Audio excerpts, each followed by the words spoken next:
Buon pomeriggio a tutte e a tutti. Oggi siamo nella formula assolutamente inedita per Clip del seminario davvero ibrido con la regia udinese in sede e i relatori presso l'Ateneo di Parma, che ringrazio moltissimo per l'ospitalità e la prestigiosissima sede. Cedo la parola al professor Boscati che come sempre introduce i nostri incontri. Buon pomeriggio a tutte e a tutti. Come ha detto la collega Zilli, oggi siamo in formula mista, blended, quelli che parlano bene, a distanza regia a Udine, in presenza qui a Parma, ma anche a distanza per tutti gli altri partecipanti. Io faccio le veci del professore Gragnoli, che purtroppo non ci può essere oggi per un grave lutto di famiglia, che ho il compito di coordinare. Io semplicemente mi limito a due parole di introduzione, una parola, per ringraziare fondamentalmente gli ospiti che hanno accettato l'invito, per poi cedere repentinamente la presidenza al presidente Brusati, che coordinerà in realtà i lavori. Il tema di oggi è il tema incarichi, responsabilità specifiche, responsabilità e lavoro straordinario, nella specificazione di alcuni temi di carattere peculiare o particolare del più ampio ambito trattamento economico che rappresenta l'oggetto degli incontri di quest'anno. Ovviamente si tratta di tematiche di centrale rilievo, soprattutto per quanto riguarda il tema degli incarichi, perché gli incarichi, voi sapete, è un tema che pone molteplici problemi per intreccio dato organizzativo, dato economico. Il tema delle specifiche responsabilità, che si lega in qualche misura al tema degli incarichi ovviamente oggi in una prospettiva particolare, un nuovo sistema di inquadramento che non riguarda tanto l'università ma gli altri comparti, relativo alla nuova posizione delle elevate qualificazioni o elevate professionalità, dipende dai comparti, e il tema del lavoro straordinario, che nel pubblico presenta sicuramente degli elementi di specificità. Al Presidente Naddeo ci siamo permessi anche di chiedere alcune considerazioni di carattere generale, un resoconto generale, ovviamente in quanto possibile nei tempi ristretti che abbiamo, sul ultimo contratto comparto istruzione e ricerca sottoscritto gennaio di quest'anno. Io veramente mi taccio, ringrazio i partecipanti in presenza e a distanza, cedo la parola al Presidente Brusati, non senza ringraziare anche il Dottor Bellè, il Dottor Forlenza e il Presidente Naddeo, e niente, come sempre in chiusura, dopo che il Presidente Naddeo ha parlato, dirò le tre cose per rispettare il format. Grazie davvero a tutti e Presidente, a lei la parola. Grazie professore, buongiorno a tutti. Ovviamente mi unisco anch'io ai ringraziamenti del professor Boscati agli organizzatori, ai nostri tre bravissimi relatori. Consentitemi soltanto preliminarmente di rivolgere un saluto e le nostre, di tutti noi, condoglianze al professor Gragnoli, che oggi purtroppo non è potuto essere qui presente con noi per un gravissimo lutto familiare, la perdita del suo amatissimo padre, e consentitemi di aggiungere una piccola riflessione personale. Io non ho avuto il piacere di conoscere, di lavorare con Papa Gragnoli, perché ho lavorato in altri uffici, eccetera, eccetera, però veramente tengo a dirlo che tutte le persone, non solo magistrati, anche avvocati, persone non del mondo professionale, che hanno avuto a che fare con lui, hanno sempre avuto parole di grandi elogio, non solo per le sue capacità professionali, ma anche per le sue doti umane e, aggiungo, poi veramente mi taccio, per una cultura dell'organizzazione del lavoro manifestata in anni, parlo anni pre-2000, parliamo del secolo scorso, in cui questa cultura dell'organizzazione non è che fosse molto diffusa nel mondo della giurisdizione ordinaria. Soltanto un brevissimo cenno, poi passeremo subito la parola ai nostri relatori, anche perché noi siamo qua per sentire loro, per sentire gli spunti sicuramente che ci daranno, che sicuramente non saranno solo riflessioni teoriche di cui tutti abbiamo bisogno, ma credo che saranno quelle che io chiamo idee operative, idee in azione, cioè idee frutto di riflessioni, ma ovviamente di interpretazione delle norme, ma calate nella realtà di tutti i giorni, che è quella che coinvolge tutti noi qui presenti con diverse responsabilità.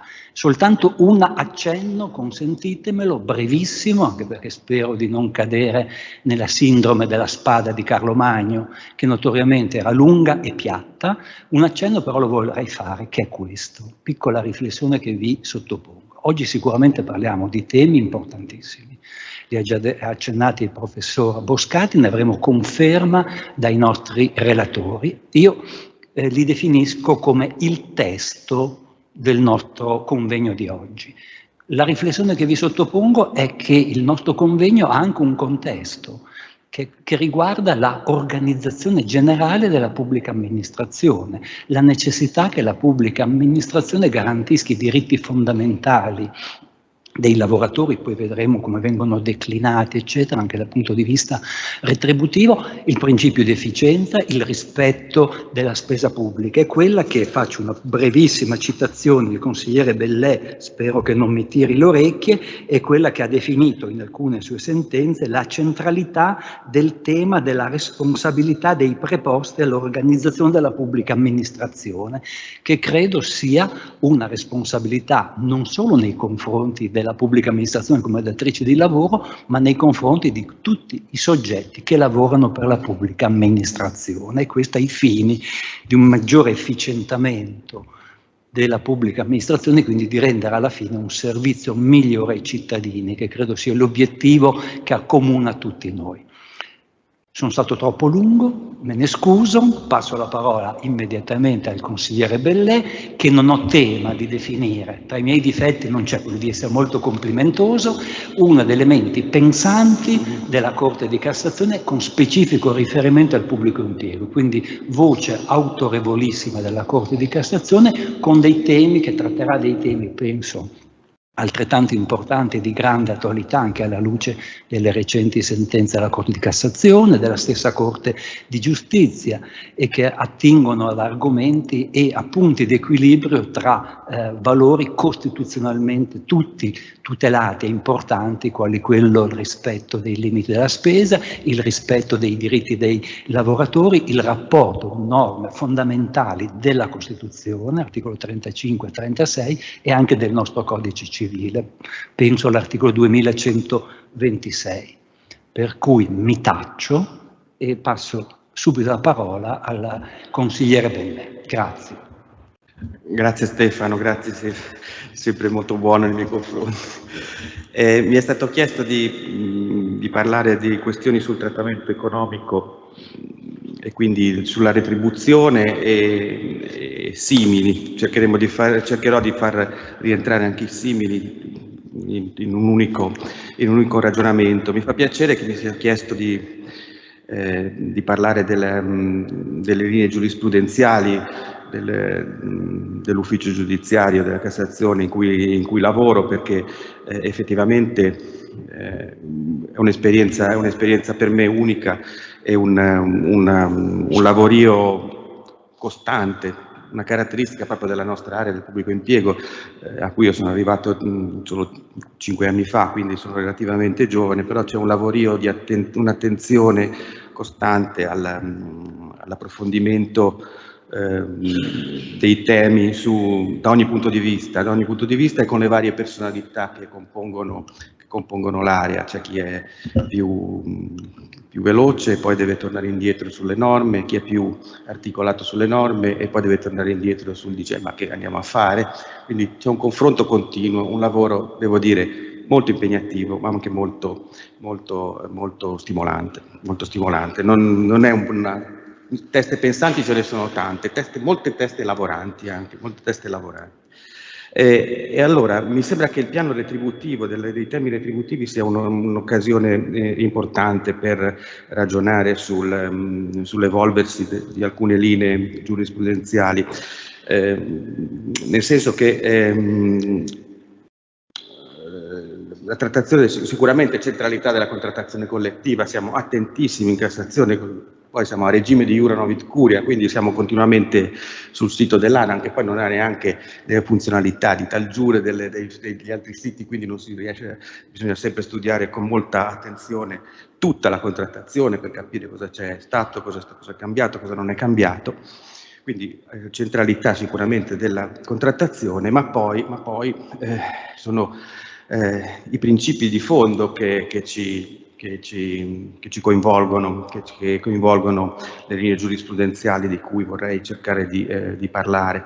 I principi di fondo di questa figura estremamente stimolante del lavoro privatizzato e che si muove sicuramente su due, come accennava il Presidente Brusati, su due linee di principi ineludibili. Da un lato i diritti del lavoratore di fronte altissima, 35, 36 Costituzione, di là 97, un soggetto che non si muove con la libertà del datore di lavoro privato, con l'autonomia, soltanto con l'autonomia negoziale, ma con delle regole, con delle norme, con un principio di legalità nella propria conduzione che informa di sé ovviamente tutta la valutazione giuridica dei temi.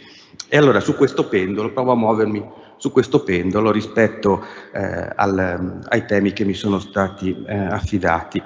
E inizierei proprio dal lavoro straordinario per segnalare quella che credo non è facile rendersi conto dell'intera evoluzione dei temi nell'ambito del lavoro privatizzato, perché da un lato è giovane, non sono 100 anni che esiste il lavoro pubblico privatizzato, dall'altro però la stratificazione è già solida, c'è una giurisprudenza dei primi anni 10 del 2000 che ha una sua rilevanza, però io credo che sul tema dello straordinario qualcosa di interessante ci sia da dire degli ultimi anni. E mi muovo sulla base di pronunce, perché voglio muovere sulle pronunce oggi, perché è questo il mio lavoro, è questo quello su cui posso dirvi qualcosa.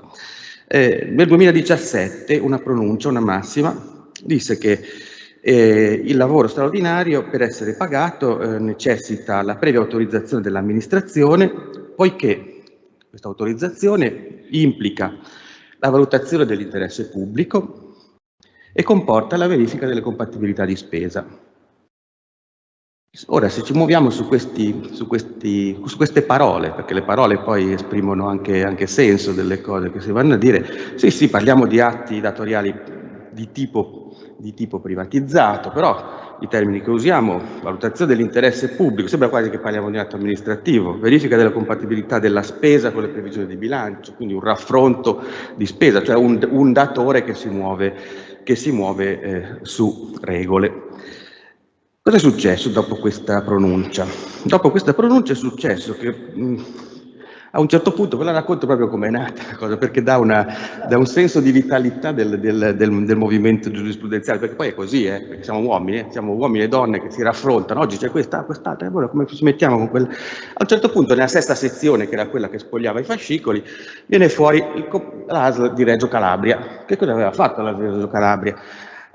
C'aveva un servizio di dialisi estiva, cioè durante l'estate in Calabria, per favorire il turismo e favorire anche il turismo delle persone malate, si faceva questa dialisi estiva, nel senso che veniva fatta una prestazione in più, gli infermieri facevano una prestazione in più perché andavano nelle varie località della Calabria a fare queste dialisi, in regime di prestazione aggiuntiva ai sensi della norma, quella che poi interessa poco, di una norma specifica, però di una procedura specifica.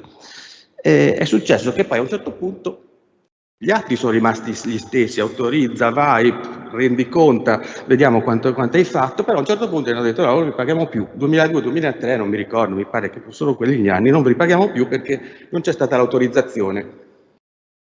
Non c'è stata l'autorizzazione a questo tipo di attività. E mi ricordo che eravamo in sesta sezione, portiamo questo, ma mi sembra una cosa impossibile questo, mi sembra talmente ovvia che te la porti in Camera di Consiglio, perché non è possibile che uno se paga, se lavora non si paga. No, attenzione, dobbiamo confrontarci col precedente, perché qui abbiamo detto che l'autorizzazione ci vuole perché valuta l'interesse pubblico, verifica di compatibilità di spesa, e allora è passato in quarta sezione. Il passaggio dall'una all'altra ci vuole del tempo. Il tempo ha portato a maturazione di idee anche, perché prima che intervenisse poi la pronuncia sulla ASL di Reggio Calabria è successo che è intervenuta un'altra pronuncia della Cassazione che ha iniziato un po' a discostarsi da quell'autorizzazione virgolettata con quelle caratteristiche di legalità forte, sento quasi il collo che mi viene bloccato da quelle frasi, da quelle parole. Ragioni di interesse pubblico, verifica di compatibilità della spesa. Una Cassazione del 2022, dico gli estensori perché mi serve a me per avere il referente personale nel ragionamento, estensore Casciaro, dove c'era un autista di autobus, di scuola bus, a cui venivano chieste le prestazioni necessarie perché andavano oltre il debito orario andavano. E allora la Cassazione ha cominciato a cambiare un po' la semantica, il senso delle parole che utilizzava, e dice: il diritto al compenso spetta anche in presenza di un'autorizzazione illegittima o contraria a disposizioni del contratto collettivo. Perché il solo elemento che condiziona l'applicabilità dell'articolo 2126, e viene fuori la norma 2126, è appunto la presenza di un'autorizzazione che può essere anche implicita. E allora abbiamo cominciato lì a divaricarci un po', anzi non poco, rispetto a quelle parole utilizzate solo qualche anno prima e che evidentemente erano ispirate portavano il pendolo sul lato della legalità più che sul lato del diritto del lavoratore. Nel frattempo è intervenuta, maturazione nel tempo, la sentenza della Corte Costituzionale 23 del 2023 sulla ripetizione di indebito, dove nel contesto di una ricostruzione, un obiter, penso, un sostegno argomentativo, però dice: attenzione, avete 2126, non è che tutto ciò che è nullo non significa che non si debba pagare, quindi una valorizzazione della norma. E a questo punto è tornata l'ASL di Reggio Calabria, è tornata in udienza pubblica, e da quella pronuncia iniziale io credo, e con questa pronuncia intermedia come appoggio, si è potuto fare una evoluzione, io credo, con successive pronunce, una sono stato estensore io, altre sono stati estensori i colleghi. Al momento mi sembra che abbiano acquisito una qualche continuità, in cui si parla di consenso datoriale comunque espresso, a nulla rilevando il superamento dei limiti e delle regole riguardanti la spesa pubblica. Questo lavorio umano, confronto, tempo, altre corti, ha portato al rovesciamento sostanzialmente dell'approccio del pendolo verso la legalità, e l'ha portato di qui, l'ha portato dal lato dei diritti, non voglio dire qui perché io sono sia di qui che di là, però dal lato dei diritti del lavoratore. Poteva essere diversamente? Io non credo proprio, non credo che potesse essere diversamente. Non mi serve 2126, una norma che scrive mica una norma saputa, fra virgolette. Dice che se uno lavora lo devi pagare. Se uno lavora lo devi pagare. Che il rischio dell'illegittimità dell'atto non scarica sul lavoratore, ma carica semmai sul datore di lavoro. Può l'articolo 36 non prevalere da questo punto di vista sull'articolo 97? Credo che non ci siano dubbi, e non solo la Corte Costituzionale del 2023 l'ha detto questo, ma l'aveva detto in sentenze che non pronunciavano poi nel merito, ma che passavano fortemente sul 2126 alla fine degli anni 80, 57 dell'89, 908 dell'88. Questa pronuncia del 2023 dell'ASL di Reggio Calabria è nata, come vi ho detto, ha avuto continuità, e ha consentito anche di fare una distinzione, qui sì, di tipo più giuridico, più sottile, dicendo attenzione, si può pagare il pubblico dipendente oltre quello che è previsto per la retribuzione ordinaria in presenza di condizioni particolari, quindi le prestazioni aggiuntive. Le prestazioni aggiuntive hanno dei presupposti specifici.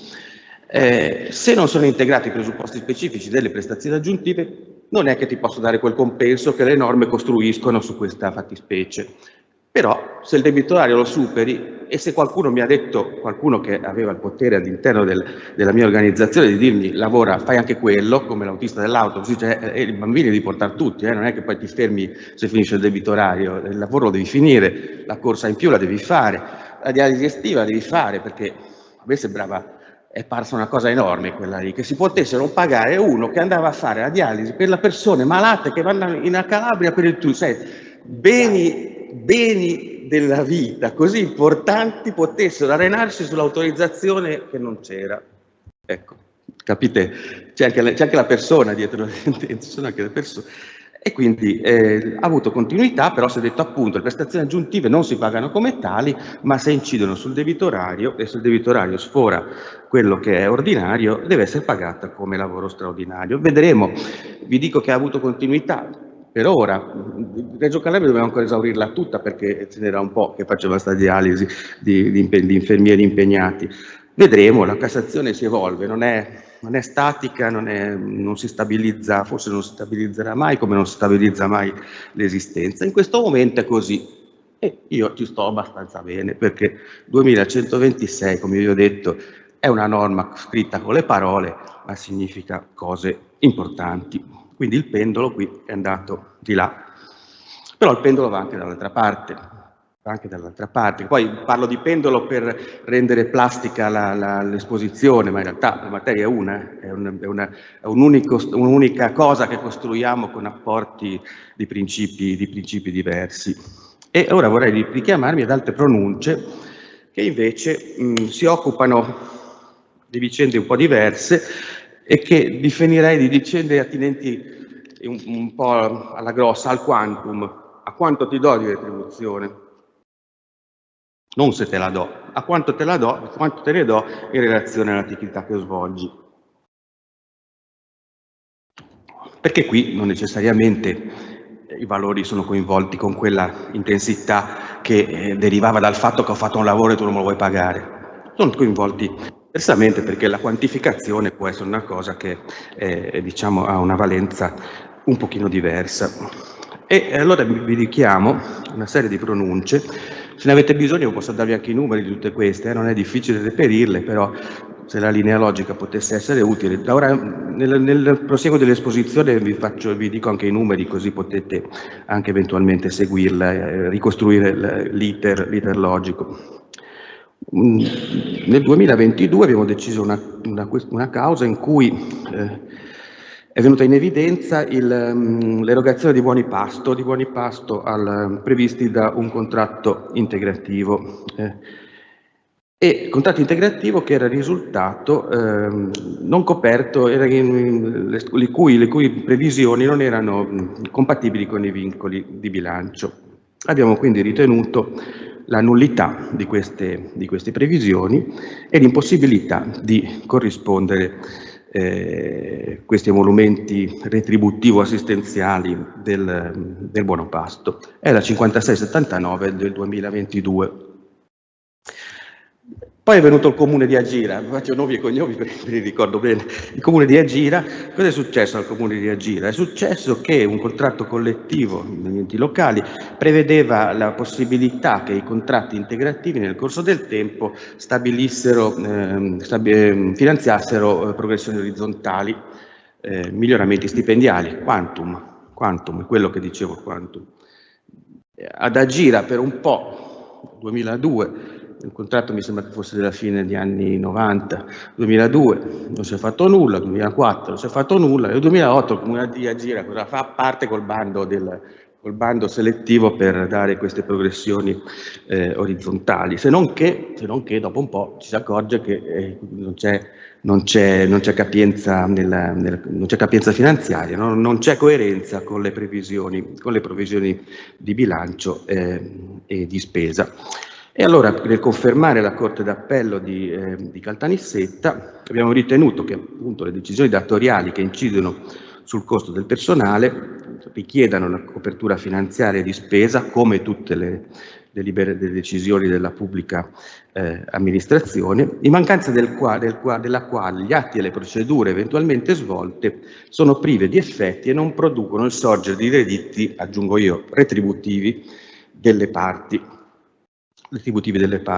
Aggiungo retributivi perché in quella causa, per ragioni processuali, non si poté esaminare la domanda risarcitoria che in primo grado era stata promossa però non coltivata, non riproposta, perché in primo grado avevano vinto, non riproposta in appello e quindi ritenuta processualmente preclusa. Anche questa linea sta trovando, che in sé anche così come quella del 2126, sono io un po' naif credo, ma mi sembra abbastanza scontata anche questa, perché parliamo della pubblica amministrazione che deve spendere i soldi che ha, mica c'è scritto nel foglio di carta, c'è scritto nella Costituzione, quindi parliamo di cose che sembrano ovvie, che però evidentemente vanno affermate perché quantomeno danno una linea dei principi su cui ci si muove e su cui si ragiona.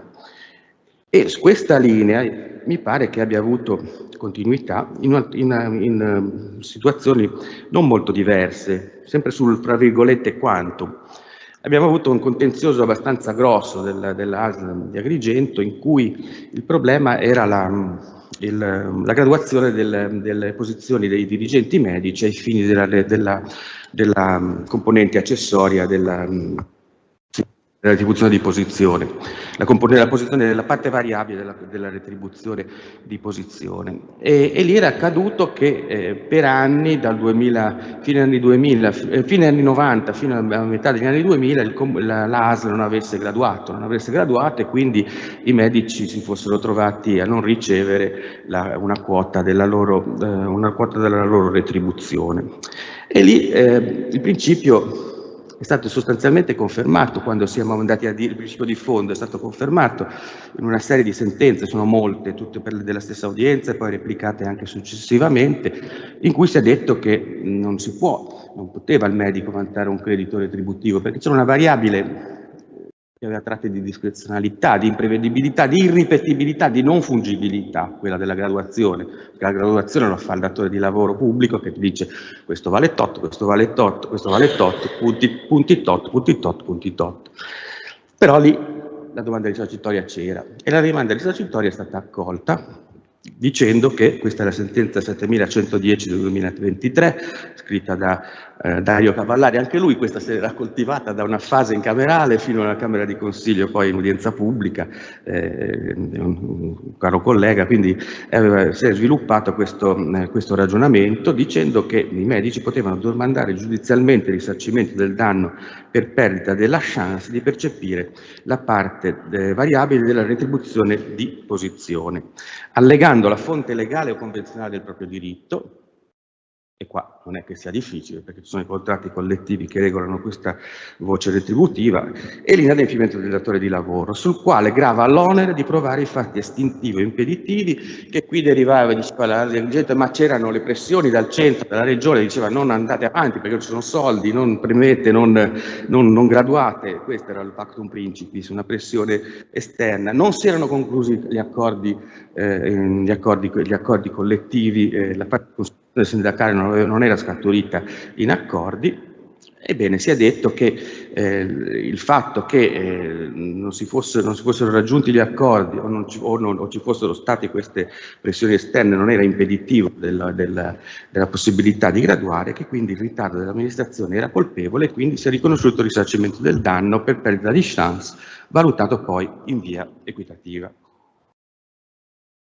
Anche questa pronuncia di Cavallari ha avuto continuità in un'altra sua pronuncia con presidente Di Paolo Antonio del febbraio del 2024, in cui si è detto, 35-13 del 24, in tema di dirigenza medica, la retribuzione di posizione variabile non contrattuale non può essere corrisposta ai dirigenti in assenza di provvedimento di graduazione delle funzioni e di pesatura degli incarichi. Pertanto, ove la PA effettui legittimamente il relativo pagamento in favore di alcuni dei dirigenti, gli altri che da tale pagamento siano stati esclusi non possono agire in via retributiva, anzi, quanto ha pagato indebitamente. Ma in motivazione si riprende il ragionamento dell'ASL di Agrigento e si ritorna con precisione, così come era stato fatto nel primo precedente, al riparto degli oneri di allegazione di prova. Micidiale, perché l'allegazione prova in materia di adempimento, di inadempimento e di risarcimento restano ancorati alla Cassazione Sezioni Unite del 2001, che è parafrasata da quei passaggi che vi ho detto prima. Il lavoratore che allega l'inadempimento è sufficiente che dica la fonte del proprio diritto e alleghi l'inadempimento. Il datore deve provare lui di avere che sono sopravvenuti fatti impeditivi o ostativi all'adempimento. E quindi in motivazione Cavallari scrive, Antonio firma, estrarre la fonte negoziale il creditore lavoratore, agendo in sede risolutoria. Fonte, limitandosi alla mera allegazione dell'amministrazione. Questo applicando le ordinarie regole civilistiche a venire da Cassazione Sezioni Unite 13533 del 2001 in poi. Spetta al datore di lavoro eventi imprevedibili che incidano sulla fase procedimentale della graduazione, impedendone l'instaurazione o lo svolgimento, perché ostacolano la negoziazione sindacale o perché, quanto al fondo su cui gravavano su un fondo queste retribuzioni, lo privano di risorse o lo rendono inattivo. Sarà interessante di vedere, io sono, come vi ho detto, un novizio, sono 5 anni che sono lì, e 5 anni sono pochi, per il pubblico impiego molto pochi. Cosa succede se ci sono fondi che devono essere costituiti, obblighi assunti dall'amministrazione di costituire certi fondi? Che relazione c'è fra queste eventuali non costituzione di fondi che la contrattazione stabiliva dovessero essere fissati e non lo sono stati?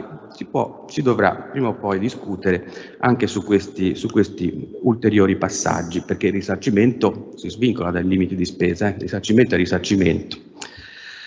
Benissimo, qua il pendolo è passato dalla legalità, perché siamo passati su norme completamente diverse, vincoli di spesa, rispetto degli obblighi che ti sei assunto in un certo modo per fare certe procedure, per valorizzare la retribuzione in un certo modo. Non si parla di 2126, ma si parla di possibilità risarcitoria. Ovviamente il risarcimento non è quasi mai la totalità, anche perché si parla di chance, però è una possibilità non secondaria.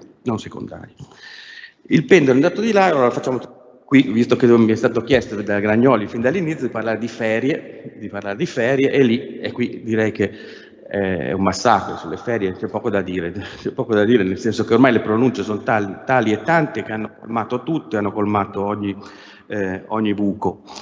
Il problema è l'indennità sostitutiva nel caso di mancato godimento a fine rapporto delle ferie che spettavano al lavoratore. Ovviamente l'indennità sostitutiva rileva pesantemente come mezzo dissuasivo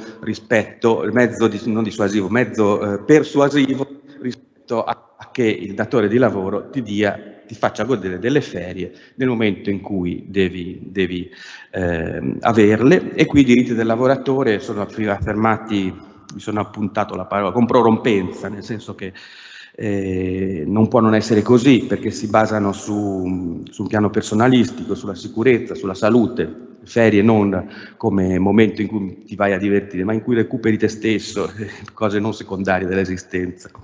E l'aggancio è assolutamente non modulabile con fonti primarie, Cassazione, Costituzione, direttiva euro-unitaria, quindi non ci sono, questo massacro di cui ho detto deriva dal fatto che probabilmente non ci sono proprio margini giuridici per ragionare, almeno nei nostri tempi, finalmente in modo diverso. Ci sono pronunce della Cassazione plurime, prima è 13613 del 2020, seguita da varie pronunce del 2021 che non vi sto neanche a citare, in cui si è ritenuto che sostanzialmente il datore di lavoro per liberarsi dell'obbligo di pagare l'indennità sostitutiva delle ferie non godute a fine rapporto debba dimostrare di avere messo in condizione il lavoratore di fruire delle ferie e che lui per sua scelta non le abbia fruite. Questo anche rispetto al dirigente che in passato, quando poteva auto-organizzarsi le ferie, si dice sei tu che non te le sei auto-organizzate. Mi viene in mente quando ero militare che facevo le guardie, che avevo incrociato il comandante e io studiavo per il concorso di magistratura e sarei stato di guardia tutti i giorni. Mi ha detto, bellè, c'eri ieri, oggi sei di nuovo qui? No, non va bene questo, non va bene. È la stessa cosa. Va bene, perché non si studia 2 giorni di seguito, non si sta 2 giorni in caserma. Il dirigente si può auto-organizzare le ferie, è maturo più di un ragazzo di leva, però ci deve essere qualcuno che organizza e che gli dice no, le ferie si fanno. Questo per legare la vita al diritto. Io la vedo un po' così, insomma. La vedo un po' così, affronto un po' così anche le cose giuridiche. Pronuncia della Cassazione, ho letto recentemente, oggi lo dicevamo, pronuncia del Consiglio di Stato, tutto nasce da una pronuncia della Corte di Giustizia di qualche anno fa, Corte Costituzionale che ha parzialmente sterilizzato la norma del 2012 che ai tempi d'oro delle strette aveva detto i permessi e i riposi sono obbligatoriamente goduti secondo il previsione dell'Unione e non si possono ricorrispondere in nessun caso trattamenti economici sostitutivi. Sterilizzata parzialmente dalla Corte Costituzionale 95 del 2016 che ha detto attenzione se la responsabilità è datoriale questa norma non è che può essere scaricata sul lavoratore, nullificata questa norma dalla Corte di Giustizia ultima che il rimettente ha trovato l'ultimo varco che era rimasto, che era il caso in cui si dimettesse diceva ma perché sono andati alla Corte di Giustizia che è tutto palese, in realtà c'è una ragione perché la Corte di Giustizia ha potuto pronunciarsi sul fatto che è irrilevante che il mancato godimento sia dovuto a cessazioni del rapporto che risalgono a scelte del lavoratore, quindi a dimissioni e quant'altro. E la Corte di Giustizia del 24 febbraio 2024, comune di Cupertino, l'unico di cui si può parlare, l'altro è Bu, ricorrente, dice che questioni di spesa non sono rilevanti, punto 45 della pronuncia, quando si parla di protezione efficace della sicurezza e della salute. I comportamenti datoriali devono mirare, punto 46, a una razionale programmazione del periodo di ferie, all'incentivazione dell'adozione di comportamenti virtuosi delle parti del rapporto di lavoro e il diritto alle ferie annuali retribuite o non si può estinguere e quindi si tramuta in indennità sostitutiva quando il lavoratore non è stato in condizione di beneficiare delle sue ferie, con l'unica eccezione, punto 48, che se il lavoratore deliberatamente si è astenuto dal fruire delle ferie dopo essere stato posto in condizione di esercitare in modo effettivo il suo diritto alle stesse, allora si può eventualmente valutare la questione. Quindi direi che sulle ferie non c'è più granché da discutere e difficilmente i datori di lavoro non potranno uscire da questo loop se non organizzandosi tempestivamente. Ecco, nelle sentenze nostre della Cassazione era capitato di dover affrontare l'obiezione, ma le condizioni degli organici non ci consentivano fate presto a parlare che io mi devo organizzare, però qui è una questione alla fine credo dal punto di vista giuridico dove si scarica questo rischio, va bene, vorrà dire che ci saranno le responsabilità di chi non ha provveduto in un certo modo potranno essere eventualmente minori, ma lo scarico di questo rischio, ci dice la Corte di Giustizia da ultimo, non può essere il lavoratore. Direi che sono in fondo alla mia mezz'ora, il pendolo, come vi ho detto, è tornato di qui. Stiamo per affrontare, non lo so se lo riusciremo a affrontare, non so come la risolveremo, una questione che mette un po' insieme retribuzioni, ferie, 2126 o cose simili, che è il caso delle mansioni, perché le mansioni superiori e 2126 sono cose abbastanza vicine, contigue tra di loro, perché vicine, contigue e intercomunicanti. La norma ci dice, il 52 secondo comma, che non si possono attribuire mansioni superiori per sostituzione di lavoratore in ferie. E potrebbe, dico potrebbe perché la stiamo trattando e non so neanche se si andrà da pronunciare e quanto si nasconderà all'interno di una pronuncia molto più complessa questa questione, che però è carina secondo me. Potrebbe esserci da decidere cosa se ne fa se di fatto un funzionario è stato messo a fare il dirigente per un periodo, perché il dirigente era in ferie, e come la contrattazione collettiva o le organizzazioni amministrative devono preoccuparsi di sopperire alle ferie del dirigente, perché c'è da valutare se si rientri o meno. Sicuramente non si rientra nel quarto comma del 52 perché sarebbe un'attribuzione invalida, se si rientri o meno nel quinto comma, e quindi se sia un'eventuale attribuzione invalida o dichiarazione di fatto del funzionario a mansioni superiori, dia diritto alla percezione e a quali condizioni delle maggiorazione retributiva. Qui perché dico 2126? Qua sembrerebbe di quantum, ma quando c'è la mansione superiore, ormai, specialmente ora che siamo in una contrattazione per aree con flessibilità all'interno dell'area, significa che davvero hai fatto una cosa diversa, qualitativamente diversa, quindi il problema si può porre. Insomma, dai due principi del pendolo, su cui si oscilla il pendolo, vengono fuori un po' tutte queste considerazioni. E questo è che fa noi e che ci tormenta quotidianamente, perché ci tormentiamo a vicenda con i nostri caratteri completamente diversi, ma che ci fa anche piacere di fare, speriamo per il bene di tutti.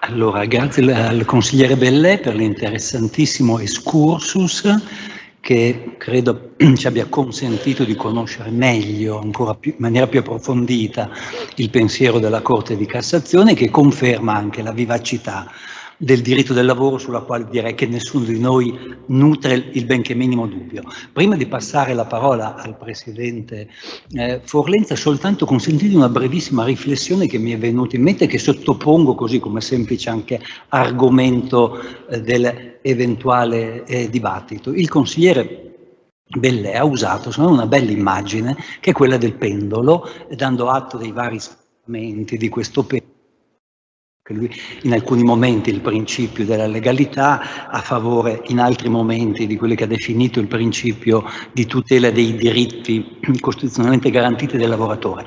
La riflessione che vi sottopongo è questa, in primis al consigliere Bellè e poi anche a voi, e ovviamente anche senza tema di essere smentito o criticato. Mi sembra che in questo funzionamento del pendolo un criterio sostanzialmente seguito dalla Cassazione, correggimi collega se sbaglio, è un principio fondamentale del diritto del lavoro e anche codificato all'articolo 2126, cioè il principio della effettività e della fattualità del come l'organizzazione della pubblica amministrazione si svolge e di come la prestazione di lavoro viene effettuata. Questo credo sia con riferimento al riconoscimento della retribuzione per lavoro straordinario nel caso del mitico infermiere calabrese, che richiama la casalinga di Voghera o il bracciante materano di Morettiana Memoria,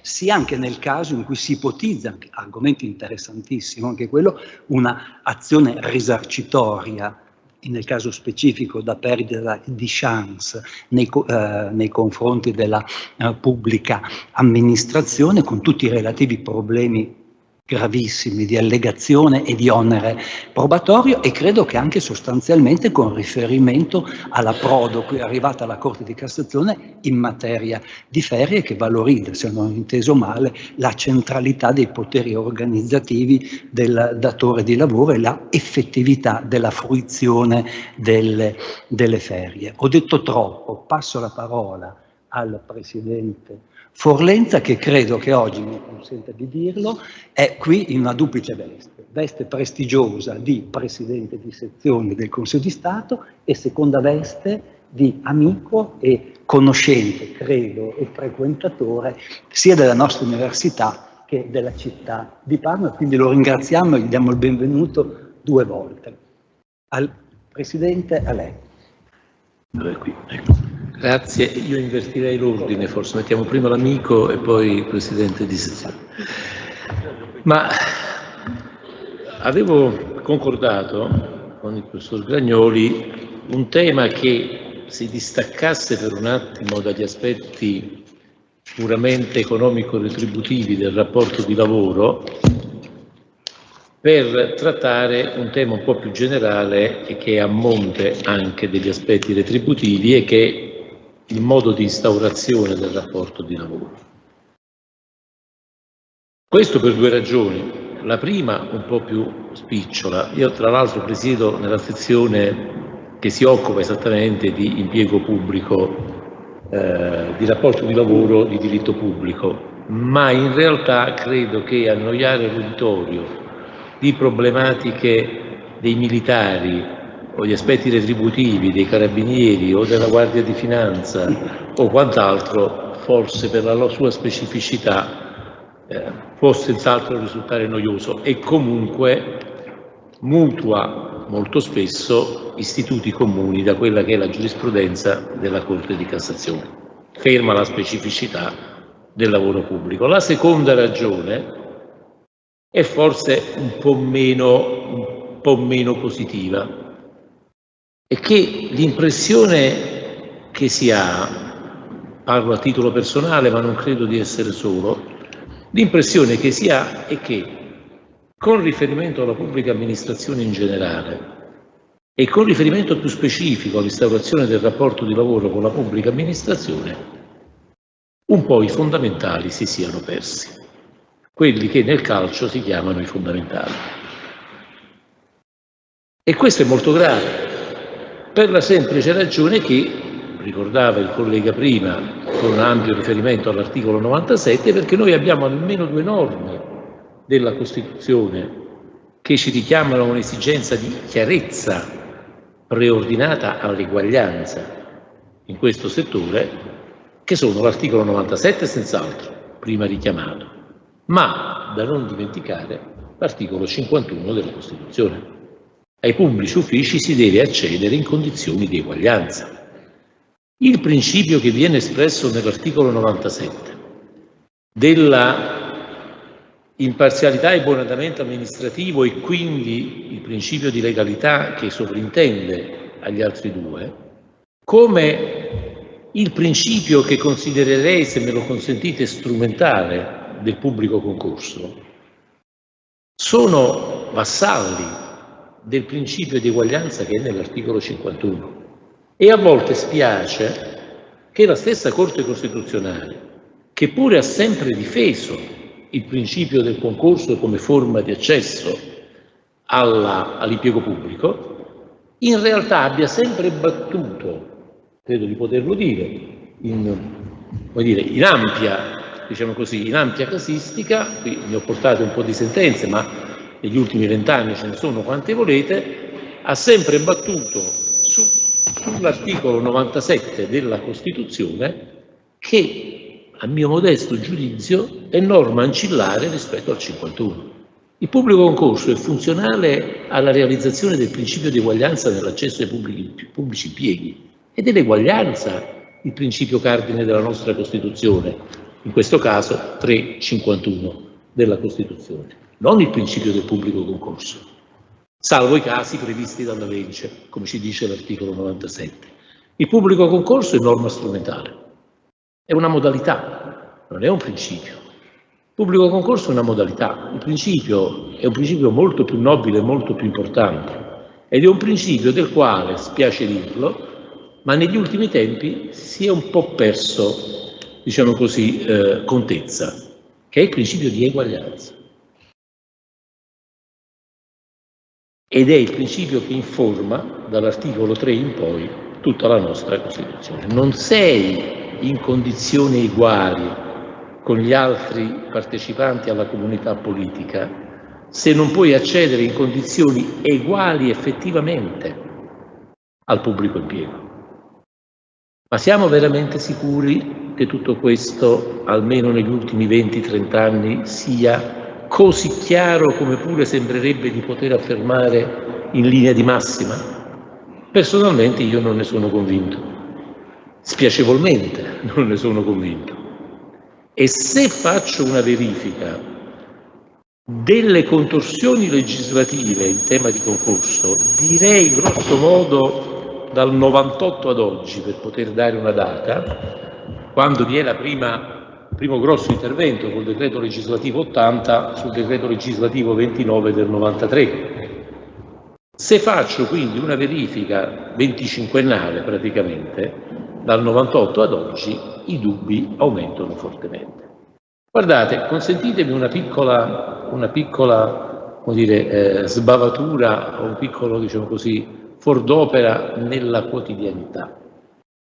È passata, e lo faccio proprio da esterno, da ex componente dell'ordinaria, ma da esterno attuale all'ordinaria.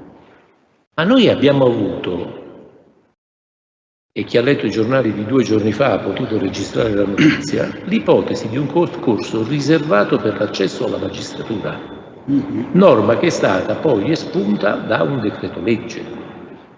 Ora, primo, la fonte, un decreto legge; secondo, l'oggetto, la magistratura; terzo, la modalità, il concorso riservato. Certo, la norma non è più in quel decreto legge, ma il fatto che in qualche modo sia stata, come dire, anche apprezzata, considerata nei mezzi di comunicazione come quasi un incidente di percorso, laddove si tratta di una norma che colpisce sostanzialmente 3 cose, e che sono 3 cose fondamentali del nostro ordinamento, e che non poteva neanche venire in mente di poter essere proposta nella sua formulazione, francamente ancora una volta mi dà conferma del discorso che sto facendo. Perché parto dal 98? Parto dal 98 perché nel 98 sparisce innanzitutto la parola concorso. La parola concorso, che pure è presente nel decreto legislativo 165 del 2001, è sostituita con quella di procedure di reclutamento, il che ti fa già capire una cosa. Lo scrissi nel 98, purtroppo non posso rivendicare i 5 anni collega Berlè, che mi farebbe piacere rivendicare, ma nel 98, se tu usi le parole hanno un senso. Se tu si usa l'espressione procedura di reclutamento e poi si parla di concorso, il concorso è una delle possibilità del reclutamento. E quindi già le stesse parole utilizzate dal legislatore ordinario rispetto all'articolo 97 della Costituzione sono in qualche modo uno smarcamento dalla regola principe, perché la Costituzione non parla di procedure di reclutamento, la Costituzione parla di concorso. Il concorso diventa una species rispetto a un genus che è la procedura di reclutamento. Mi permetto di dire anche un'altra cosa, ancora una volta con una piccola chiosa a margine.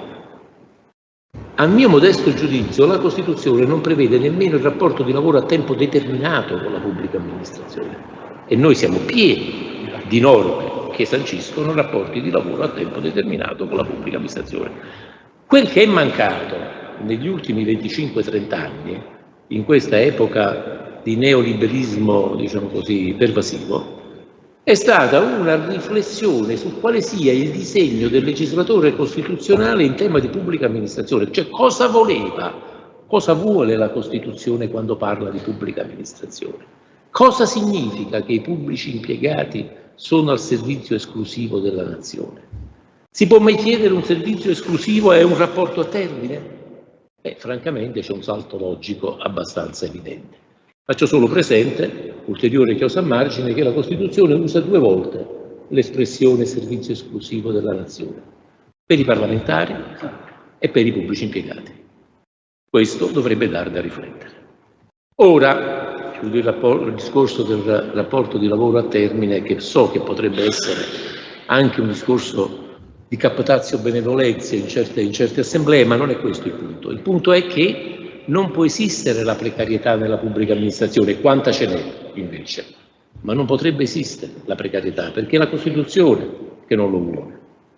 E però dovrebbe esistere la regola del concorso, regola marginalizzata. Ora, eliminiamo tutte le qualifiche per le quali si accede attraverso la cosiddetta chiamata in quelle che una volta erano le liste di collocamento. Eliminiamo le percentuali d'obbligo dei figli delle vittime del lavoro, del terrorismo e via discorrendo. Già l'area del concorso unica prevista in Costituzione si è ristretta notevolmente, quantomeno in termini numerici, si è ristretta notevolmente. Ma paradossalmente non è nemmeno questo che mi preoccupa. Quel che mi preoccupa è, e per questo partivo da quella notizia sui giornali dell'altro ieri, ma noi, con riferimento alle aree per le quali, aree in senso tecnico e non di contrattazione, con riferimento a quelle aree per le quali è ancora previsto il concorso, ma siamo veramente sicuri che facciamo un concorso? L'idea del concorso si è persa. Poi verrò anche al tema degli idonei e della utilizzazione delle idonei e se ho un minuto anche a quello del conferimento incarichi dirigenziali di cui è l'articolo 19. Ma cominciamo molto velocemente. Concorso riservato. Ma, benedetto Signore, ecco perché dicevo i tre aspetti toccati da quella notizia che poi per fortuna e spero a lungo e spero sempre non si concretizzi in norma. Ma c'è una giurisprudenza della Corte Costituzionale della metà degli anni 90 che nega cittadinanza al concorso riservato. E noi abbiamo avuto qui e là delle norme che prevedono concorsi riservati. Il concorso riservato è fuori legge in questo Paese dalla metà degli anni 90. Tanto è vero che aggiungo ancora, mentre, se ben ricordo, in quelle sentenze della Corte Costituzionale degli anni 90 si riteneva che una qualche possibilità, non di concorso riservato, ma di riserva di posti, che è una cosa diversa, e che ha dato luogo anche a un'interpretazione giurisprudenziale di cui dirò fra un attimo, potesse essere la riserva di posti, non il concorso riservato, ammissibile nella misura del 20-30%. Se noi non siamo mai di memoria buona quando vogliamo, sfilacciare certi istituti, attenzione, istituti di garanzia. La Corte Costituzionale parlava di un 20-30%, era un obiter per l'amor di Dio, poi il legislatore per il suo mestiere non deve farlo la Corte, ma noi oggi siamo al 50% nella normativa. Quindi quel mitico concorso che dovrebbe consentire, dovrebbe essere strumento per l'affermazione del principio di eguaglianza nell'assunzione di un posto di lavoro nella pubblica amministrazione, si riduce nella eguaglianza pura al 50%, fino al 50% dei posti disponibili. È tutto questo veramente in linea con la Costituzione? Faccio riflettere. Veniamo poi alle applicazioni pratiche, sulle quali, come giurisprudenza, ci siamo esercitati. Ma che significa? Come si applica la riserva di posti? Banalizzo il quesito. Se ci sono alcuni che avrebbero diritto alla riserva, ma che risultano utilmente collocati tra i vincitori, questi si calcolano a detrimento della quota di riserva, oppure la quota di riserva deve raggiungersi non calcolando coloro che sono stati vincitori? Guardate che vi posso assicurare che marginalmente saltano le posizioni e ci sono persone che entrano e persone che non entrano. Guardate, parliamoci chiaro, la giurisprudenza, che peraltro ha avuto anche qualche sentenza difforme, ma la giurisprudenza del giudice amministrativo enuncia un principio che a me personalmente sembra un principio prima ancora che giuridicamente corretto, ragionevole.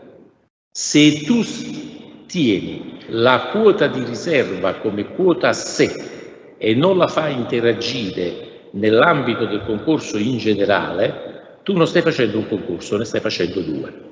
Hai, cioè, sotto lo schema apparente di un bando solo, quel 30%, quel 40% di posti riservati, in realtà li hai fatti diventare un secondo concorso, perché tu ti vai a prendere, concorso a 100 posti, ti vai a prendere i 40 posti dei riservisti, indipendentemente dalla collocazione di merito, e poi attui semplicemente residualmente il merito, ma a questo punto si tratta di due concorsi. Se la Corte Costituzionale negli anni 90 ci ha detto che il concorso riservato non è possibile, ma è possibile esclusivamente il concorso con riserva di posti, devi considerare la riserva di posti nell'economia complessiva dell'unico concorso.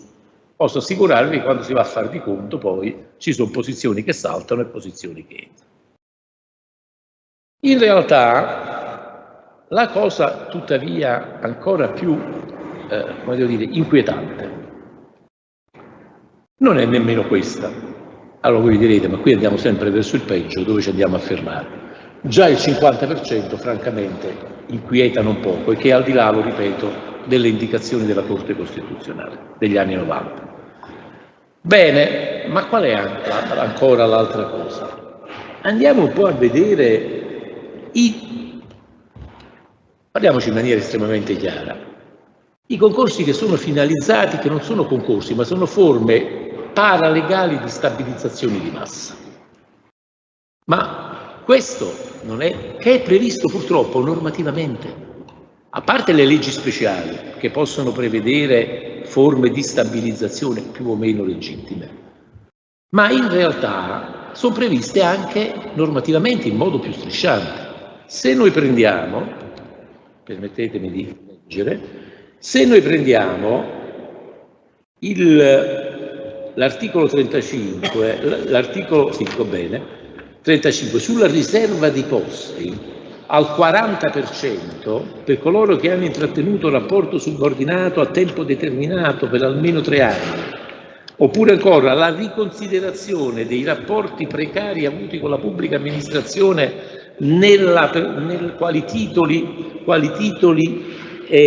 quali titoli da considerare nel concorso per titoli ed esami, guardate che l'area si restringe ancora.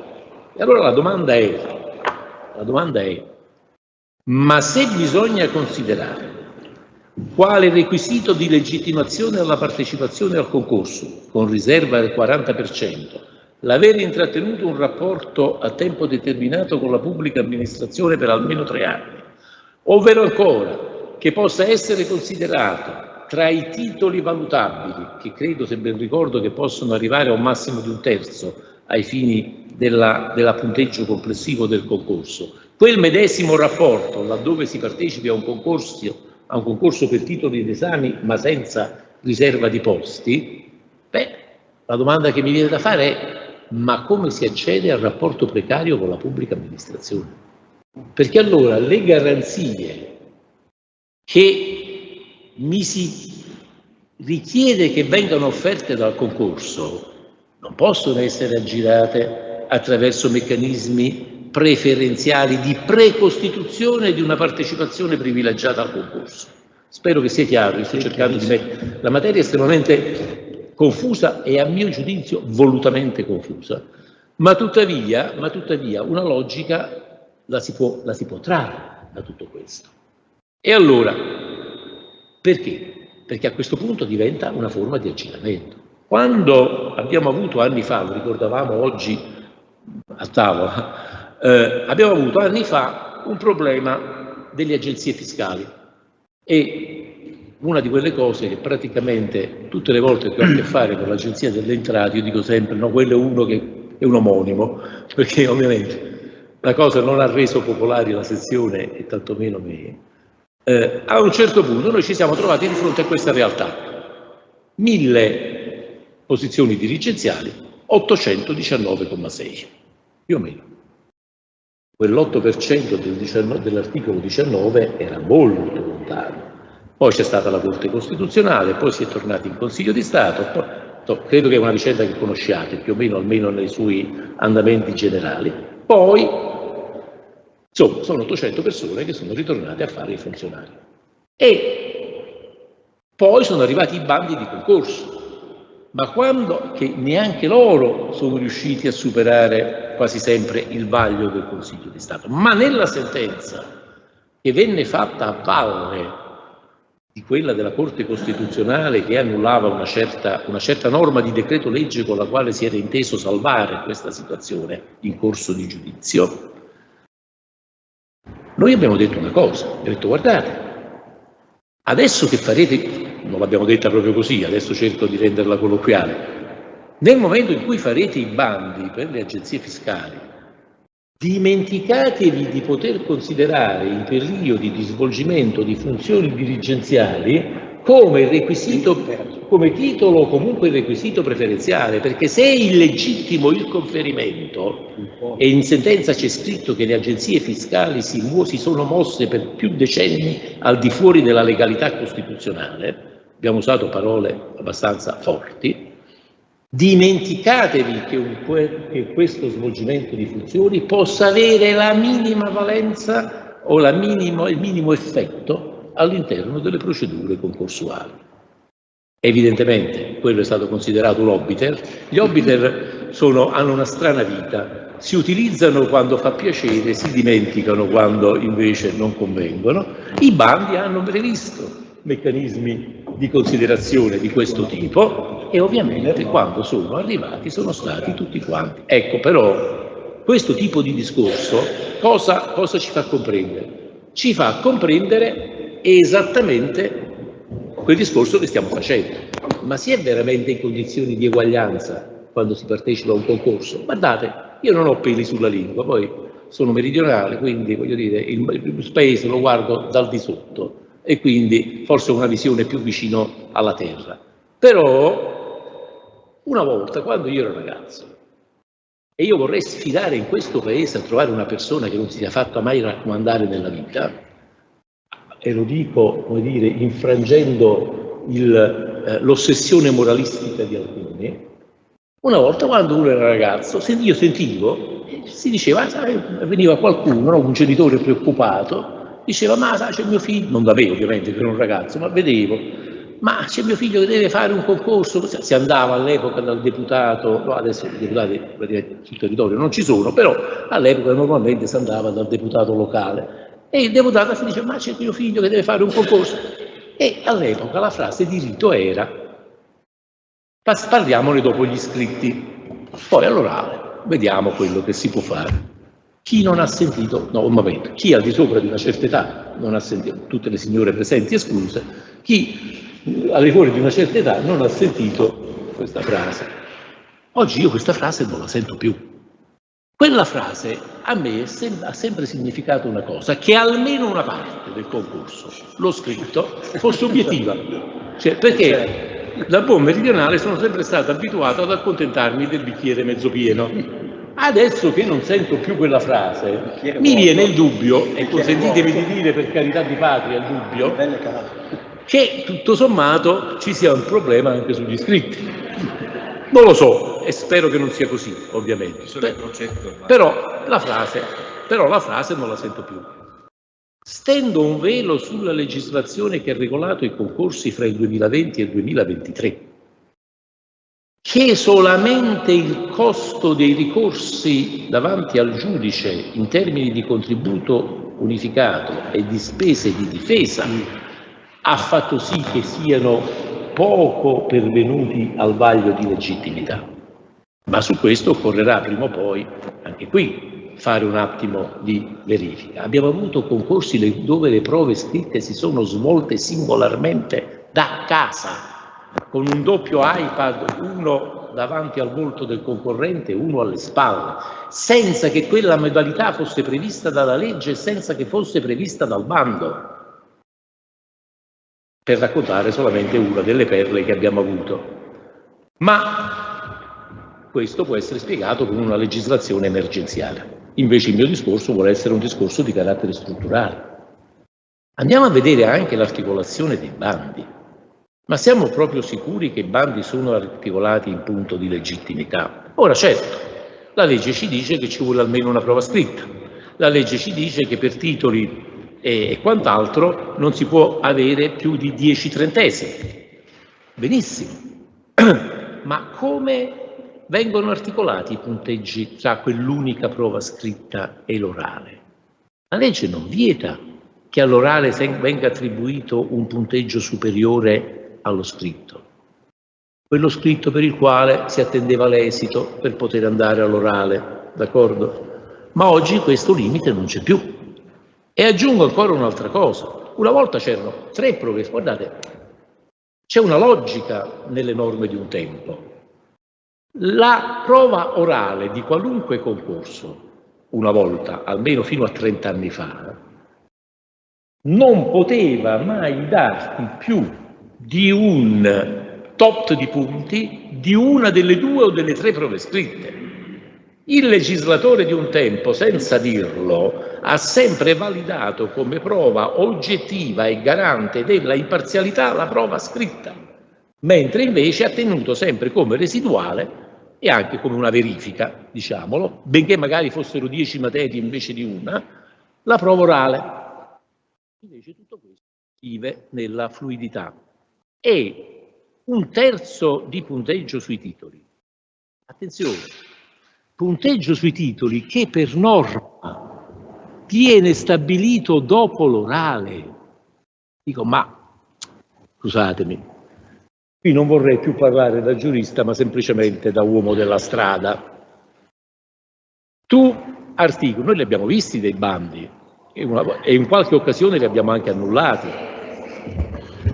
Scusatemi, ma adesso si sente? Perfetto. Vabbè, perlomeno era fatto apposta per vedere se c'era l'attenzione, come si diceva a scuola una volta, no? Quando c'era un mio insegnante e quando sbagliava diceva voglio vedere, e noi lo riprendevamo, lui diceva voglio vedere se eravate attenti, aveva sbagliato lui. Però, allora voglio dire, noi abbiamo anche annullato dei bandi in cui vi è disequilibrio tra voti attribuibili allo scritto, voti attribuibili all'orale e voti punti da poter dare ai titoli, d'accordo? Perché quando la proporzione non regge, tu sostanzialmente fai prima dire chi è il vincitore del concorso, risparmiamo i soldi e non se ne fa, siamo tutti contenti. Ma se mi si dice che tra titoli ed orale c'è il 60-70% del punteggio complessivo, perdonatemi, ma questo non è più un concorso, d'accordo? Dal punto di vista della ragionevolezza. Queste previsioni noi le abbiamo annullate per eccesso di potere, per irragionevolezza, per violazione di quel principio di imparzialità che deve reggere lo svolgimento dei concorsi. Prova preselettiva. Ma siamo proprio sicuri che ci vuole sempre la prova preselettiva? Beh, certo, il legislatore la pone come eventualità, questo sia nel 165 sia nel recentemente riformato regolamento dei concorsi, ma ci vogliono dei numeri per avere la prova preselettiva.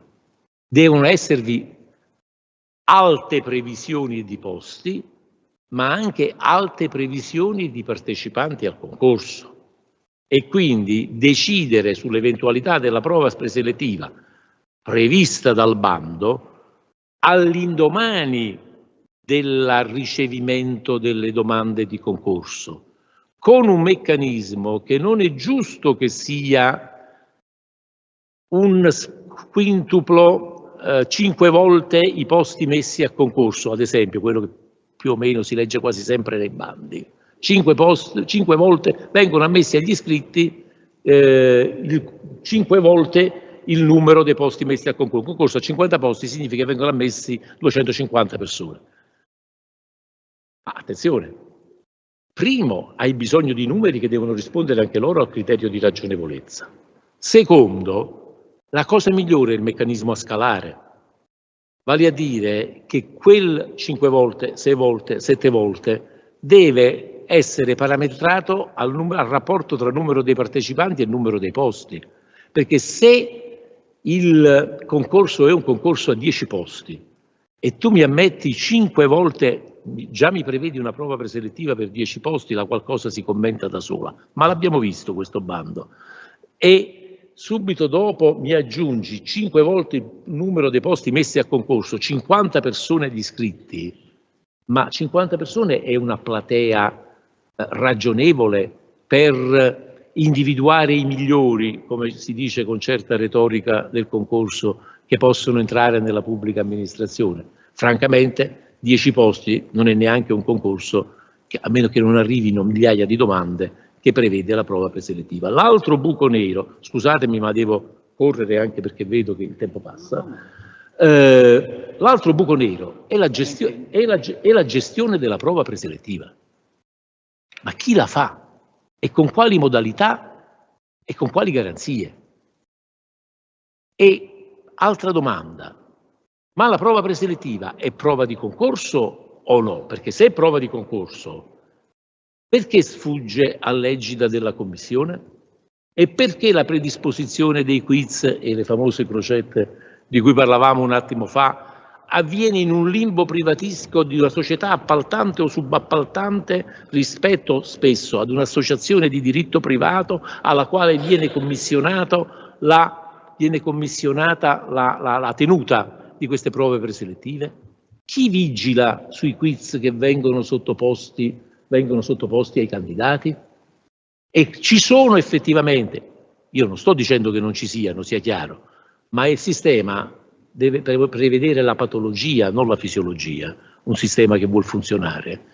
E qual è il meccanismo di verifica e controllo e garanzia della gestione dei quiz delle prove preselettive? Della formulazione, gestione e correzione dei quiz delle prove preselettive? Una società di diritto privato, un soggetto di diritto privato è ciò che la legge richiede e la Costituzione richiede per garantire l'imparzialità e il buon funzionamento della pubblica amministrazione. Ma vogliamo interrogarci su queste cose? E perché dobbiamo, o abbiamo già accettato una configurazione di tutto questo che con la Costituzione ed anche con i principi con i quali ragioniamo o giochiamo ogni giorno non ha nulla a che vedere?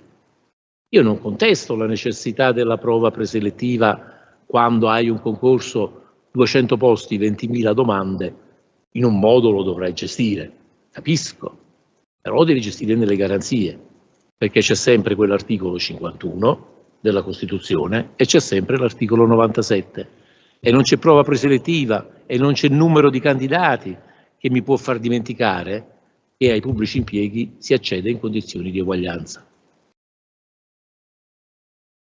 E quindi, come vedete, poi ovviamente un po' ci mettiamo anche noi perché bisogna anche essere autocritici, no? Ecco. Come giusto d'altra parte, ma insomma io tendenzialmente non sono un corporativo, però dico un principio giurisprudenziale che poi è entrato anche nella normativa, la predisposizione delle schede con le domande agli orali, che è un po' come quella norma che mi dice che i titoli vanno valutati dopo che hai fatto gli orali, ma purché tu abbia stabilito i criteri generali, appunto. La differenza che corre dalla metafisica alla fisica. La metafisica sono i principi, la fisica è quanti punti dai. Fino a 5 punti per le lauree, d'accordo? Dico per dire.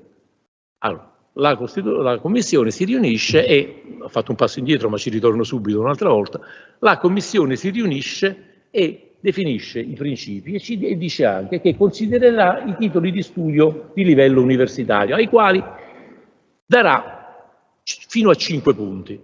È sicuramente un principio e questo bisogna farlo nella prima seduta della commissione. Io non so perché ci vogliamo prendere in giro da soli, ma veramente Perdonatemi, ma io ho 40 anni di magistratura sulle spalle, credo che quasi. Sono più anziano? Non lo so. Siamo qui. Baby boom. Benissimo. Ma insomma, voglio dire, almeno siamo stati educati alla cultura della giurisdizione e dei principi costituzionali. Purtroppo è difficile cambiare testa. Però, dico, benedetto Signore, ma quello è un principio, però ci stanno i 5 punti. Tu ti sei fatto lo scritto e questo è il punteggio. Ti sei fatto l'orale e questo è il punteggio. Dopodiché i punteggi non sono astrazioni, sono nomi e cognomi. Per cui tu hai una graduatoria provvisoria dove ci sono X nomi, d'accordo? E però i punti in concreto, la valutazione in concreto dei titoli la fai dopo. E da 0 a 5 ci possono essere notevoli differenze soggettive, mettiamolo così. Ma tutto questo è codificato in norma. Ci piace? A me no.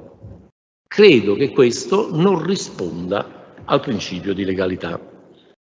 Non abbiamo ancora avuto un'occasione di questo tipo, quindi non vi posso dire giurisprudenza sul punto, però vi dico anche che la norma c'è e che l'amministrazione che vi si conforma non farebbe altro che applicarla, ma evidentemente bisognerà fare anche una riflessione. Dicevo della scheda delle domande all'orale.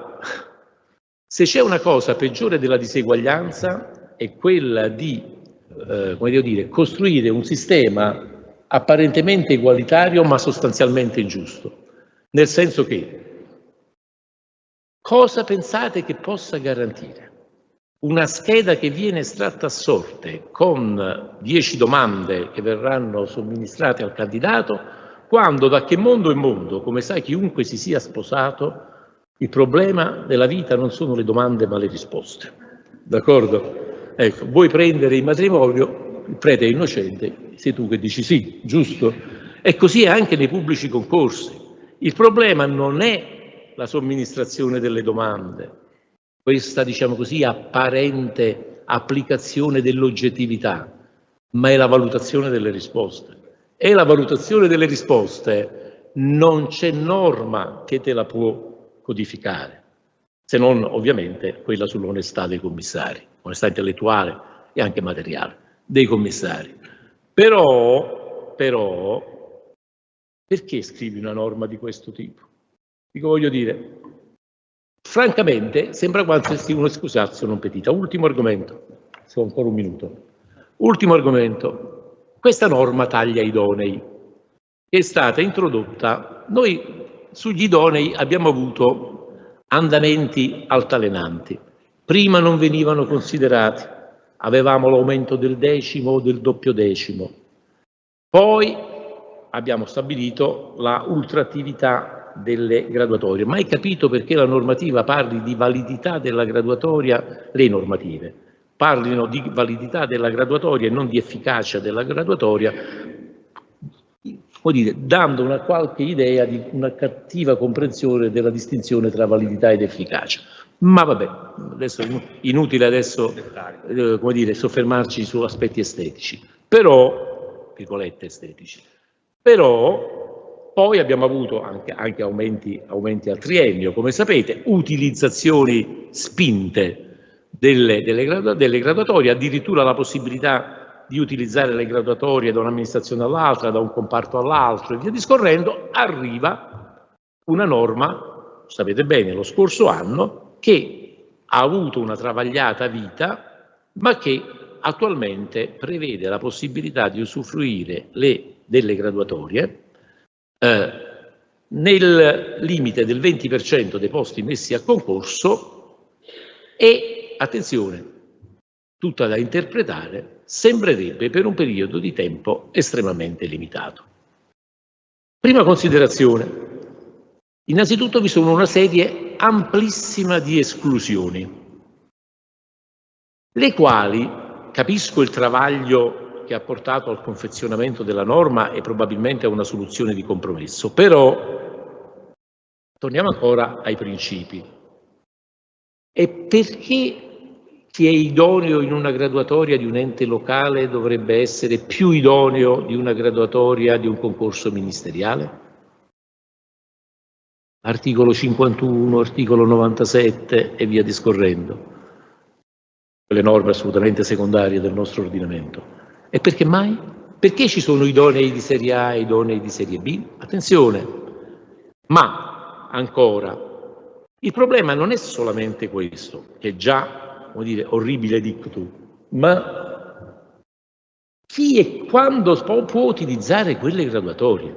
Cioè, vale a dire, la possibilità di considerare idoneo al di là del 20% di un concorso presso un ente locale significa, ragionevolmente sì, altrimenti che cosa lo scrive a fare, che vi si può ricorrere anche da parte di altre amministrazioni senza quel limite del 20% che invece vale per altre amministrazioni. Il problema, cioè, non è semplicemente quello dello status, il problema è quello della utilizzabilità da parte di amministrazioni terze di quella graduatoria che sfora il 20% ex legge rispetto a quella che non lo sfora. Ancora, quando si dice che nei 6 mesi, è ancora scritto nella norma, nei 6 mesi in caso di dimissioni, revoca o mancato superamento del periodo di prova, si può scorrere la graduatoria, si sta mettendo un limite che in qualche modo deve interagire con il limite di efficacia dei 6 anni, dei 2 anni dal punto di vista temporale, e anche un limite ai casi in cui si può scorrere la graduatoria, o la graduatoria è utilizzabile indipendentemente da dimissioni, revoca e mancato superamento del periodo di prova. Perdonate, quello che possiamo dire ad oggi, sapete bene che la norma è giovanissima, è che sicuramente è scritta non proprio con tecnica giuridica sorvegliata, giusto? Ecco. Dopodiché però c'è una piccola cosa che in materia di scorrimento si è un po' persa. Ma quali sono i posti per i quali si può scorrere? Perché questo non è del tutto chiaro in nessuna norma. Vale a dire, i posti sono quelli che erano già disponibili al momento dell'indizione del concorso presso l'amministrazione che bandisce il concorso, ma anche presso le amministrazioni che in futuro vorranno utilizzare quella graduatoria, oppure si vive in un fluido non meglio identificato. Io ho l'impressione che ciò che ricorra nella prassi sia esattamente questo secondo stato, questo stato fluido in cui nessuno si interroga fino in fondo di quando sia venuto fuori il posto per il quale tu intendi utilizzare lo scorrimento di questa o quella graduatoria. E anche questo, ancora una volta, scusatemi, mi riporta al tema conduttore di questo mio intervento. Ma esiste veramente un concorso funzionale al principio di eguaglianza di cui all'articolo 51 della Costituzione?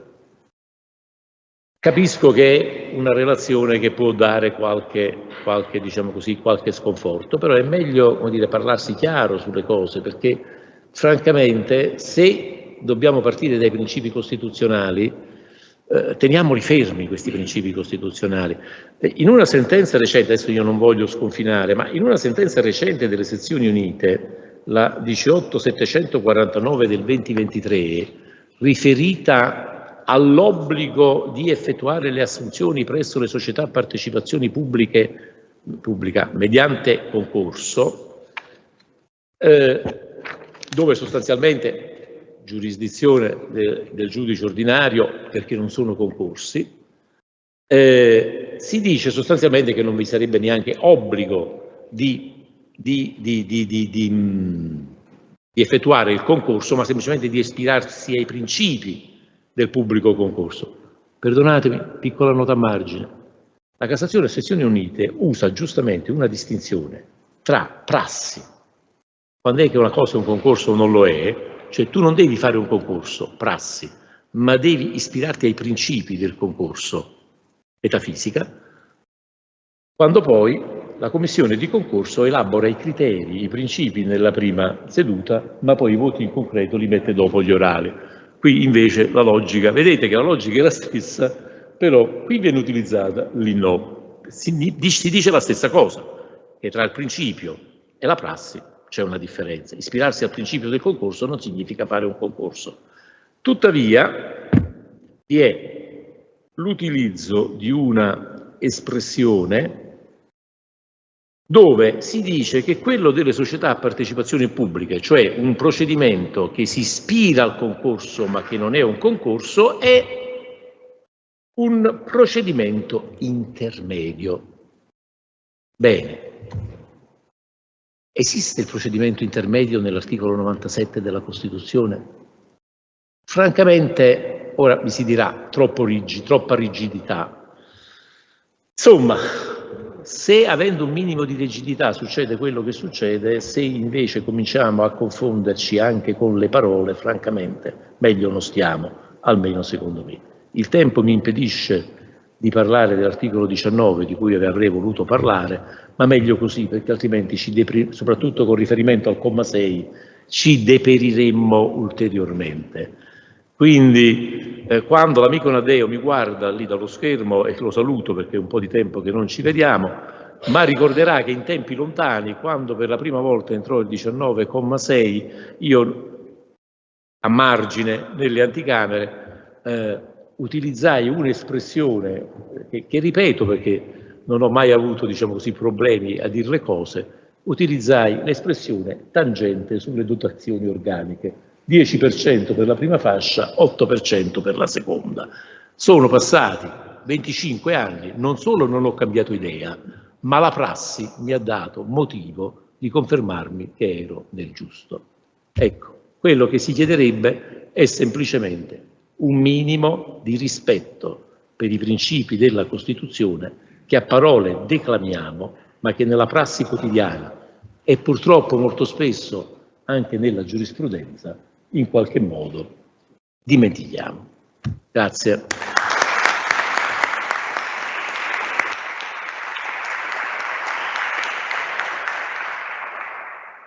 Grazie Presidente Forlenza, un excursus densissimo, pessimista, sì, ma il pessimismo della Regione cerchiamo di fronteggiarlo con l'ottimismo della volontà. Lo ringrazio, scusate, piccolo conflitto di interessi per le parole che ha detto relativamente all'ipotesi di concorso di nuovo reclutamento in magistratura. Sono in conflitto di interessi, anche se ormai la mia carriera volge al termine, consentitemelo, e soltanto però una piccolissima, rapidissima osservazione che credo si riallacci alla relazione del consigliere Bellè, sia pure trasposta non nel momento di esecuzione del contratto, ma al momento genetico, cioè il principio fondamentale dell'eguaglianza sostanziale ed effettiva, cioè il principio della effettività, che credo dovrebbe essere un criterio anche interpretativo, oltre che operativo, interpretativo per affrontare tutti i vari problemi così bene messi in luce dal Presidente Forlenza. Mi taccio, passo subito la parola al Presidente Nadeo. Allora, grazie per l'invito. Mi dispiace di non essere lì, dovevo essere presente fino a ieri sera, poi abbiamo avuto qualche problemino, diciamo, da risolvere questa mattina e perciò siamo riusciti a fare questo collegamento che mi permette comunque di intervenire. Mi unisco innanzitutto alle condoglianze per il professor Gragnoli e ho ascoltato con molta attenzione gli interventi sia del Presidente Bellè e poi del Presidente Forlenza, se posso dire amico di vecchia data, ci conosciamo da tanto tempo, e la metafora del pendolo la utilizzerei anche per, diciamo, i due interventi che ci sono stati, no? Cioè passando da una disamina fatta dal Presidente Bellè su alcune sentenze, e io le ho notate con molta attenzione, alcune le conoscevo ma altre no, che sono molto importanti per quanto riguarda il trattamento economico, ma poi l'intervento del Presidente Forlenza che ci ha un po' riportato a quello che dovrebbe essere, no? La pubblica amministrazione, i principi costituzionali, e io concordo con lui che nel tempo questa cosa un po' si è dimenticata.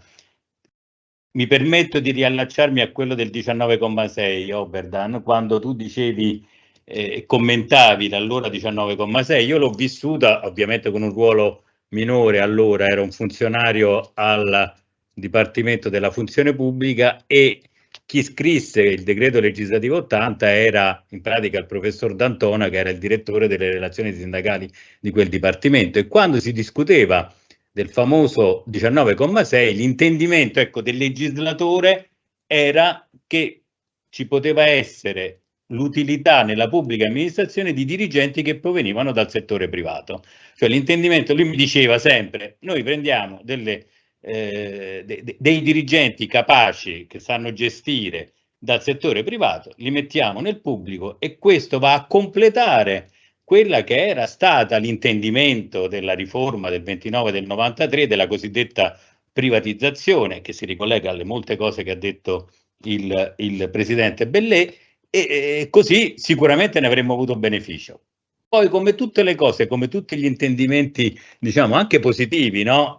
Purtroppo il professor D'Antona non c'è più, ma l'applicazione di quel 19,6 è stata veramente, diciamo, non in linea con gli intendimenti del legislatore.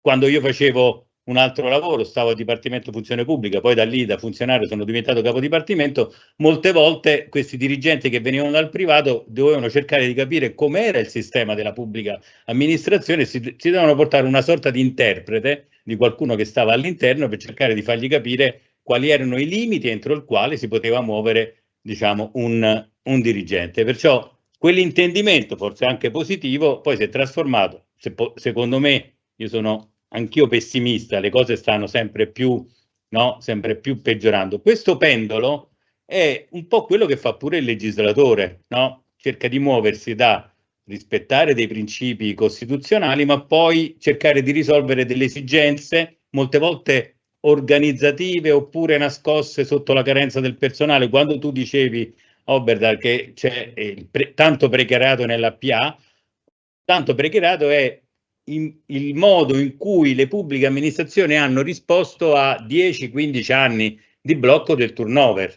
E il paradosso è stato che abbiamo bloccato il turnover e dall'altra parte crescevano i rapporti di lavoro a tempo determinato, precari, di vari tipi, co addirittura, perché finché siamo addirittura nel rapporto di lavoro a tempo subordinato, a tempo determinato è un conto, ma addirittura noi abbiamo avuto tanti esempi di collaborazione coordinata e continuativa, anzi, quando queste sono state abrogate nel settore privato, nella pubblica amministrazione c'è stato anche, diciamo, questo istituto è ancora rimasto.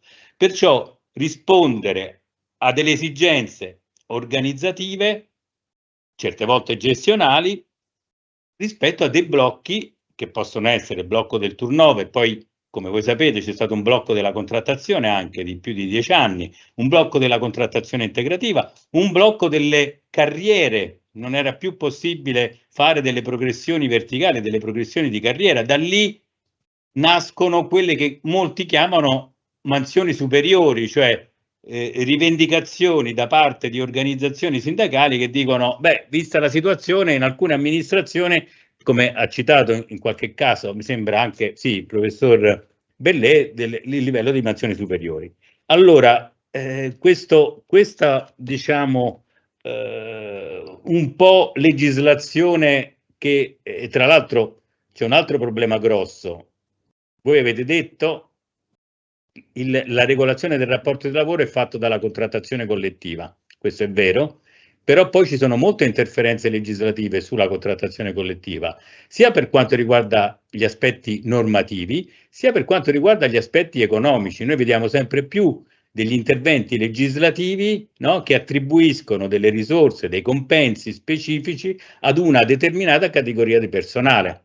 Molto questo sta accadendo per esempio nella sanità, interventi della legge che attribuiscono ai dirigenti medici delle specifiche indennità che non passano neanche attraverso il contratto collettivo, vengono erogate direttamente dalla legge. In altri casi, sempre nella sanità, per il personale infermieristico sono delle risorse ulteriori rispetto a quelle a disposizione della contrattazione che vanno distribuite, diciamo così, attraverso il contratto collettivo.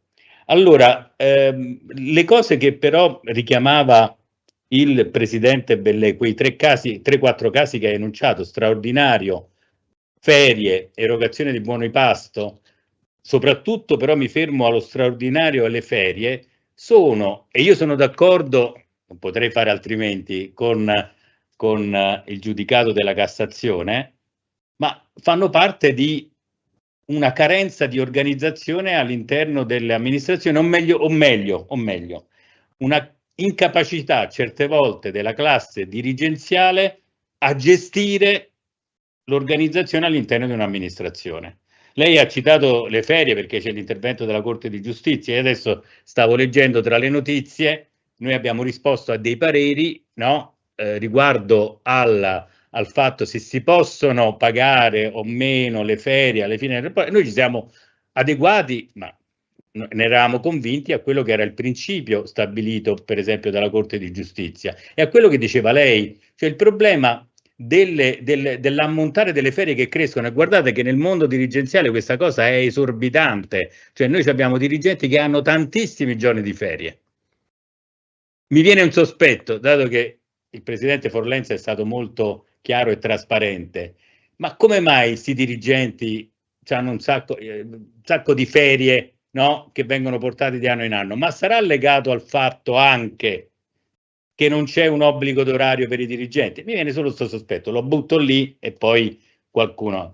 Però abbiamo un altro problema, noi abbiamo avuto questo problema, e forse queste cose arriveranno fino alla Cassazione, sul problema dell'orario di lavoro nell'ambito dei dirigenti medici. Cioè uno degli aspetti molto rilevante e soprattutto dove c'è stato un gran conflitto con le organizzazioni sindacali dei medici, noi abbiamo firmato il contratto dei medici 2019-2021 a metà gennaio, come il contratto dell'istruzione e ricerca, di cui parlerò a breve, e una delle discussioni più grosse era questa qui. I medici sono dei dirigenti ma hanno un orario di lavoro, mentre gli altri dirigenti non hanno, tra virgolette, un obbligo di orario. Poi secondo me devono andare tutti i giorni in ufficio e forse lavorare dalla mattina fino a che, diciamo, l'ufficio non chiude, ma questo è un altro discorso. I medici hanno 38 ore di orario di lavoro settimanale, di cui 4 ore di formazione. Molti sindacati rivendicavano che nelle varie aziende sanitarie i medici facevano molto di più dei 38 ore di orario di lavoro. Questo si può anche capire, per esempio, in alcune situazioni come può essere il pronto soccorso e via di seguito. Poi abbiamo una disposizione un pochino vecchia, legislativa, che viene stata recepita nel contratto, che avendo i medici, i dirigenti medici, una struttura retributiva identica a quella dei dirigenti, perciò retribuzione stipendio, retribuzione di posizione e retribuzione di risultato, la retribuzione di risultato va a coprire tutte le ore che si fanno in più, senza stabilire un limite. C'è un paradosso, cioè io ho un orario di lavoro, però poi c'è una parte della retribuzione che mi remunera quell'attività aggiuntiva che si può fare, diciamo, che si deve fare oltre. Considerate che stiamo parlando di un settore dove, come lei parlava per esempio della dialisi, un settore dove i servizi devono essere resi, non è che posso improvvisamente abbandonare il pronto soccorso e via di seguito. Allora, in molti casi le amministrazioni adducono a quello che è stato detto, una carenza del personale, perciò devo necessariamente, no, tenere, io direi le persone, non direi neanche dirigenti, le persone all'interno della struttura, se no non riesco a offrire i servizi che devo garantire ai cittadini. E questo va bene, però non ci può essere una, come posso dire, richiesta di lavoro illimitata solo per il fatto che c'è una norma che dice che il lavoro in più viene remunerato solo con la retribuzione di risultato.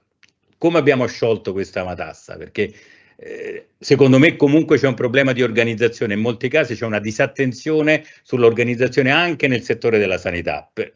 In molti casi questo problema non c'è, perciò vuol dire che ci sono persone, dirigenti, che hanno la capacità di gestire bene l'organizzazione del lavoro in quel settore. Noi abbiamo detto che queste ore in più fatte oltre la media, abbiamo calcolato una media, ci siamo dovuti inventare un sistema, no? Ma una media di ore in più che vengono remunerate attraverso la retribuzione di risultato. Tutto quello che va in più deve essere recuperato o nell'anno in cui queste ore in più sono state effettuate o addirittura nei 6 mesi successivi dell'anno successivo. Nel caso in cui queste ore non vengano recuperate, i sindacati ci chiedevano, devono essere pagate. Ecco perché dico che prima o poi arriverà in Cassazione qualcosa di questo tipo. Allora, noi non potevamo scrivere che andavano pagate perché noi abbiamo un controllore molto attento sui contratti collettivi che stipuliamo. Il primo controllore è il Ministero dell'Economia e Finanze. Perciò su questo non ci avrebbe fatto scrivere questa possibilità, no, di pagamento di ore in più, che secondo anche quello che diceva il professor Bellè è come se fosse non stato autorizzato, ma io ho delle ore in più da cui devo essere remunerato.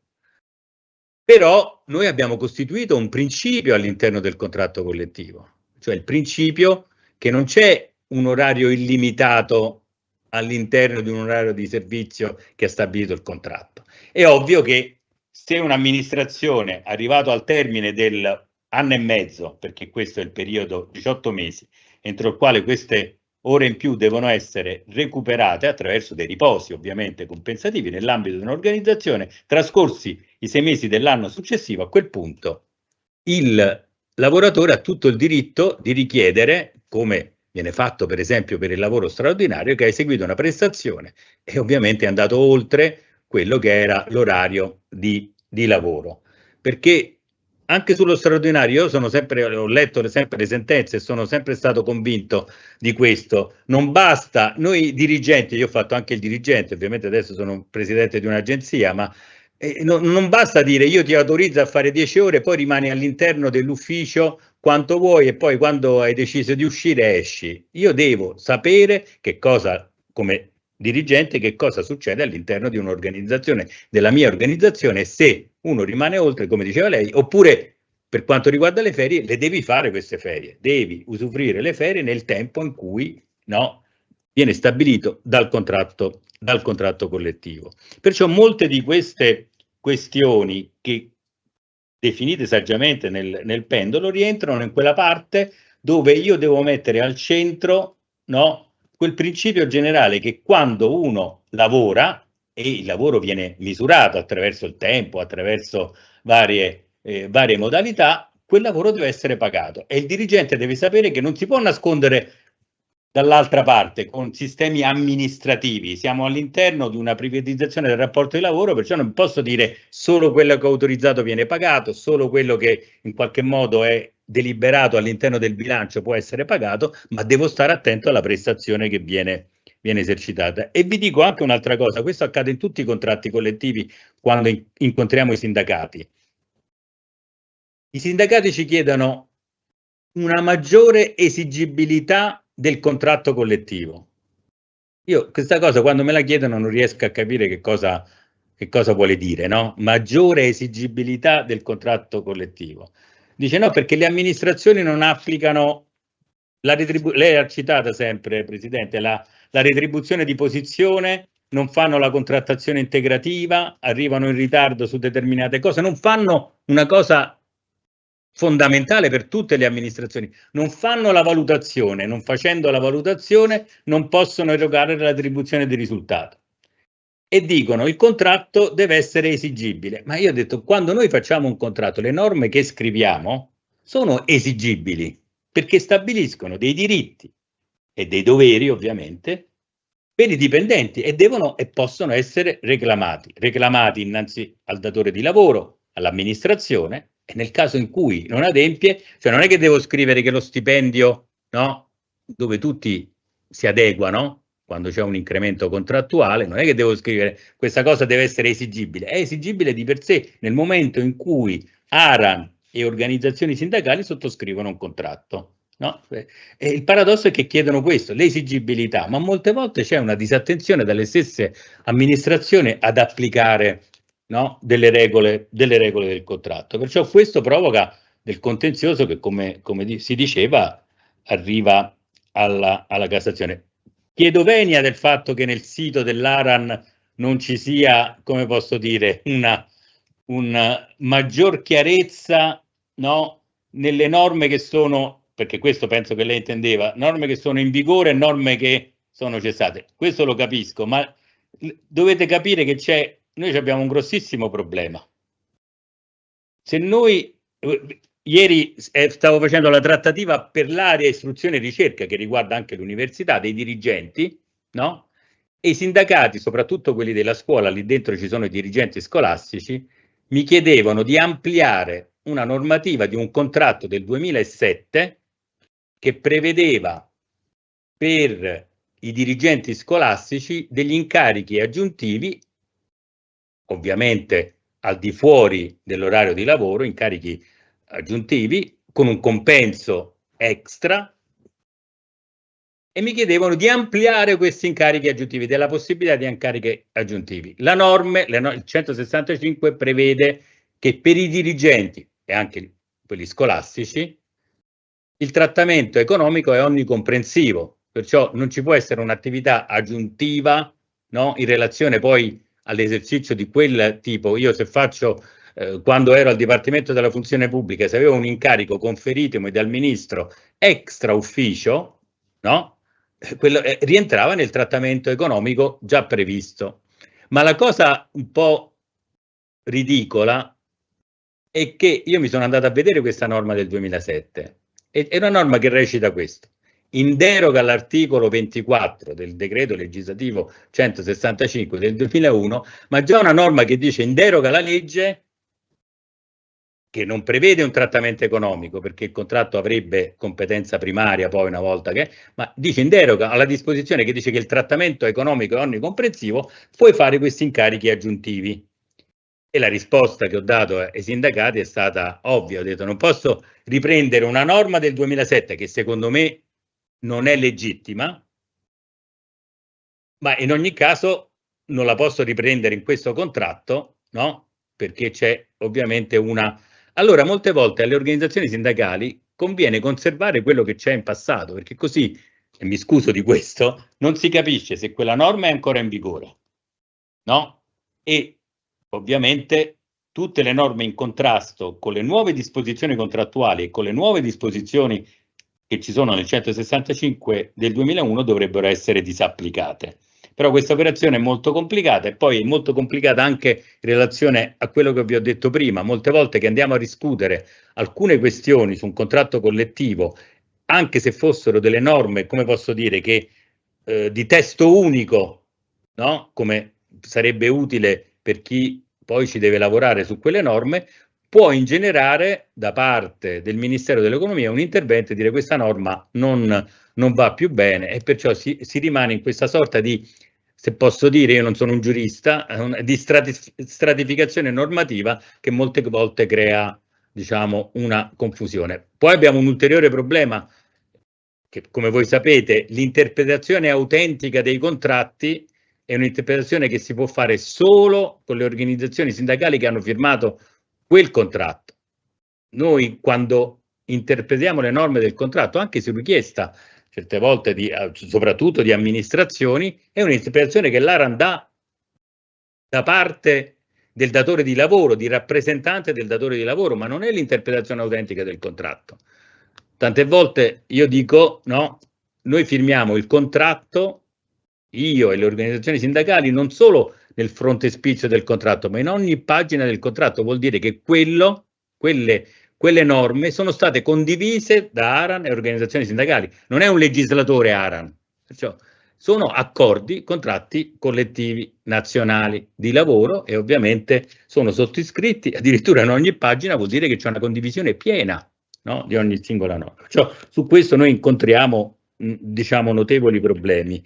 E vedo che il tempo, diciamo, scorre inesorabile. Volevo dire solo due cose e poi arrivo al contratto istruzione e ricerca.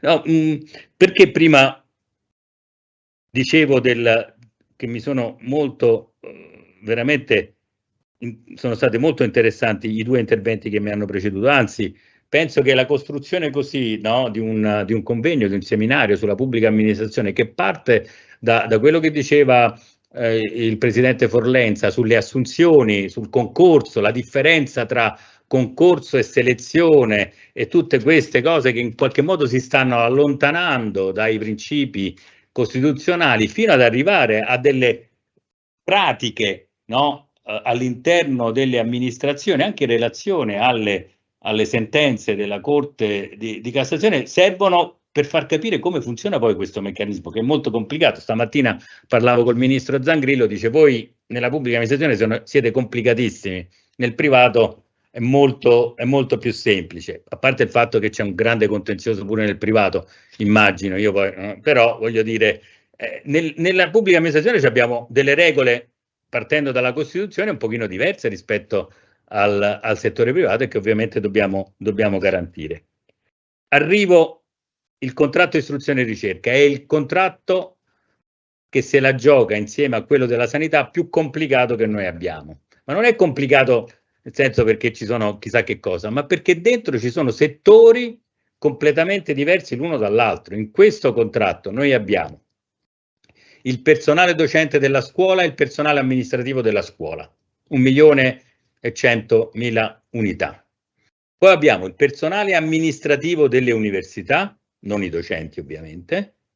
Poi abbiamo personale amministrativo e di ricerca degli enti di ricerca, personale docente amministrativo delle accademie e conservatori. Perciò 4 sezioni di contratti, di attività, di datori di lavoro completamente diversi l'uno dall'altro. Ed è il contratto, diciamo, quello dei medici è un pochino più complicato per determinate cose, ma è il contratto più delicato da mettere insieme. Perché? Perché noi ci rivolgiamo, i sindacati che abbiamo di fronte non sono i sindacati dell'università.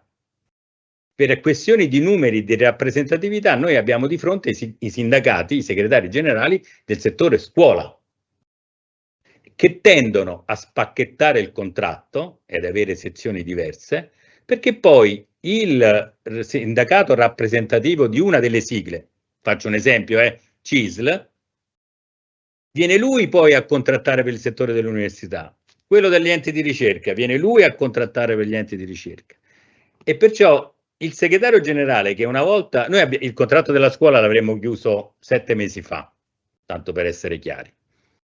Abbiamo avuto difficoltà sull'ordinamento degli enti di ricerca, che peraltro non abbiamo chiuso, perché è una coda che non è riuscita ad arrivare ad una conclusione, e abbiamo chiuso per fortuna quello dell'ordinamento del personale universitario. Però questo ha comportato, ed è un po' complicato da dire, in un contratto io devo andare a cercare, voi sapete benissimo sul testo unico del pubblico impiego, il 51% della rappresentatività, ma quando questa rappresentatività non solo è spacchettata all'interno di un settore, ma all'interno di vari settori, diventa complicato cercare di racchiudere il tutto e portare alla conclusione un contratto.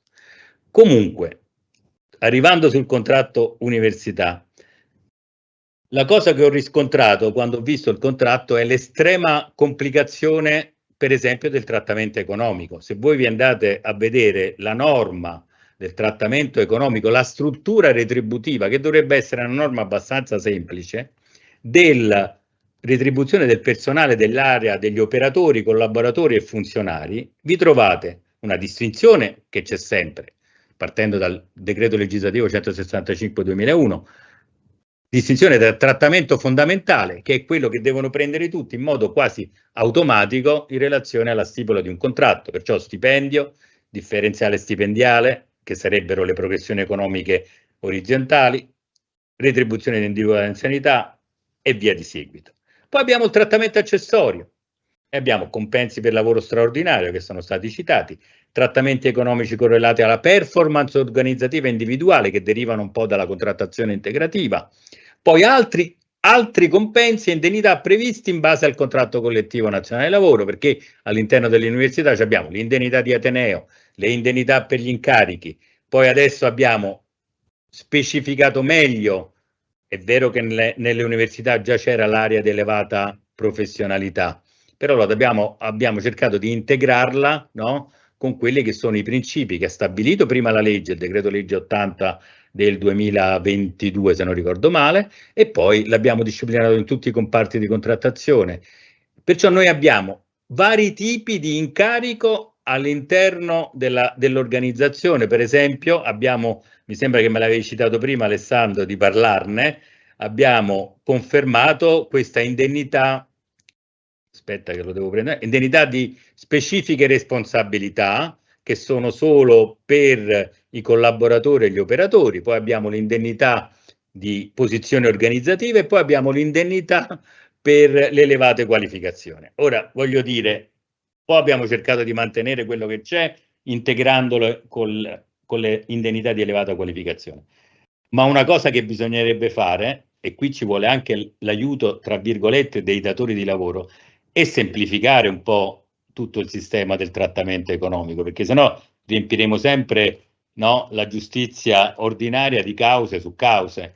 Allora, una volta che ho lo stipendio, una volta che ho dentro lo stipendio ci mettiamo pure questa indennità di Ateneo, perché insomma, vabbè, insomma, è fissa e continuativa, cioè, va bene, però poi non posso avere tanti incarichi in aree, in personale che poi non ha delle competenze così elevate all'interno di un'organizzazione, con tutto il rispetto, voglio dire, però a me servono degli incarichi dirigenziali, servono degli incarichi professionali, degli incarichi, l'elevata qualificazione nasce per trovare una figura intermedia, no, tra il dirigente e i funzionari, una sorta di quadro, se lo vogliamo paragonare, per una sorta di vice dirigente.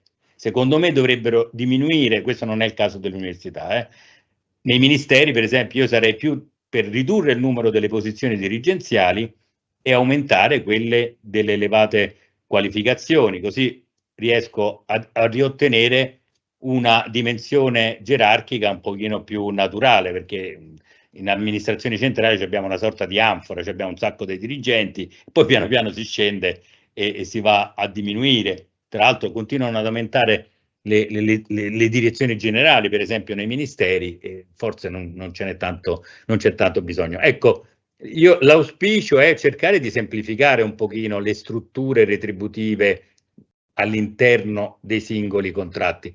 Ovviamente troviamo, quando il presidente Forlenza diceva di norme non chiare, certe volte norme non volutamente chiare, questo accade ovviamente anche nella contrattazione, e tra l'altro non scriviamo da soli, perciò lo scriviamo con i sindacati e ogni norma è una mediazione, no? Voi lo capite benissimo che per trovare un accordo devi fare delle mediazioni.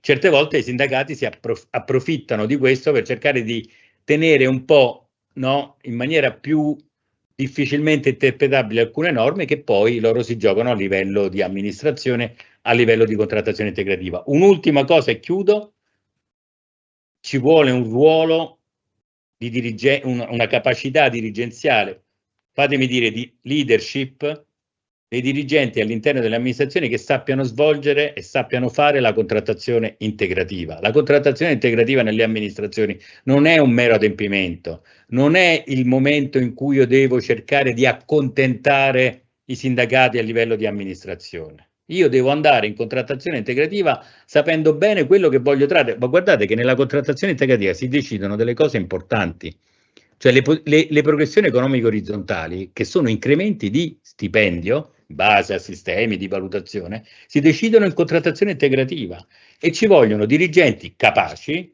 che sappiano fare la contrattazione integrativa. E il più delle volte, ma non è un'accusa, perché pure a livello centrale lasciamo perdere, proprio non c'è questa capacità di avere un ruolo fondamentale che deve essere quello non di accontentare i sindacati, ma di avere una propria posizione e confrontarsi con le organizzazioni sindacali per arrivare a una buona contrattazione integrativa. È il punto di partenza della ottima gestione del personale all'interno di un'amministrazione. Chiudo. Grazie. Mi permetto di ribadire due concetti fondamentali. Uno, che è quello con cui ho aperto la mia intervento modesto oggi, e cioè la cultura veramente dell'organizzazione.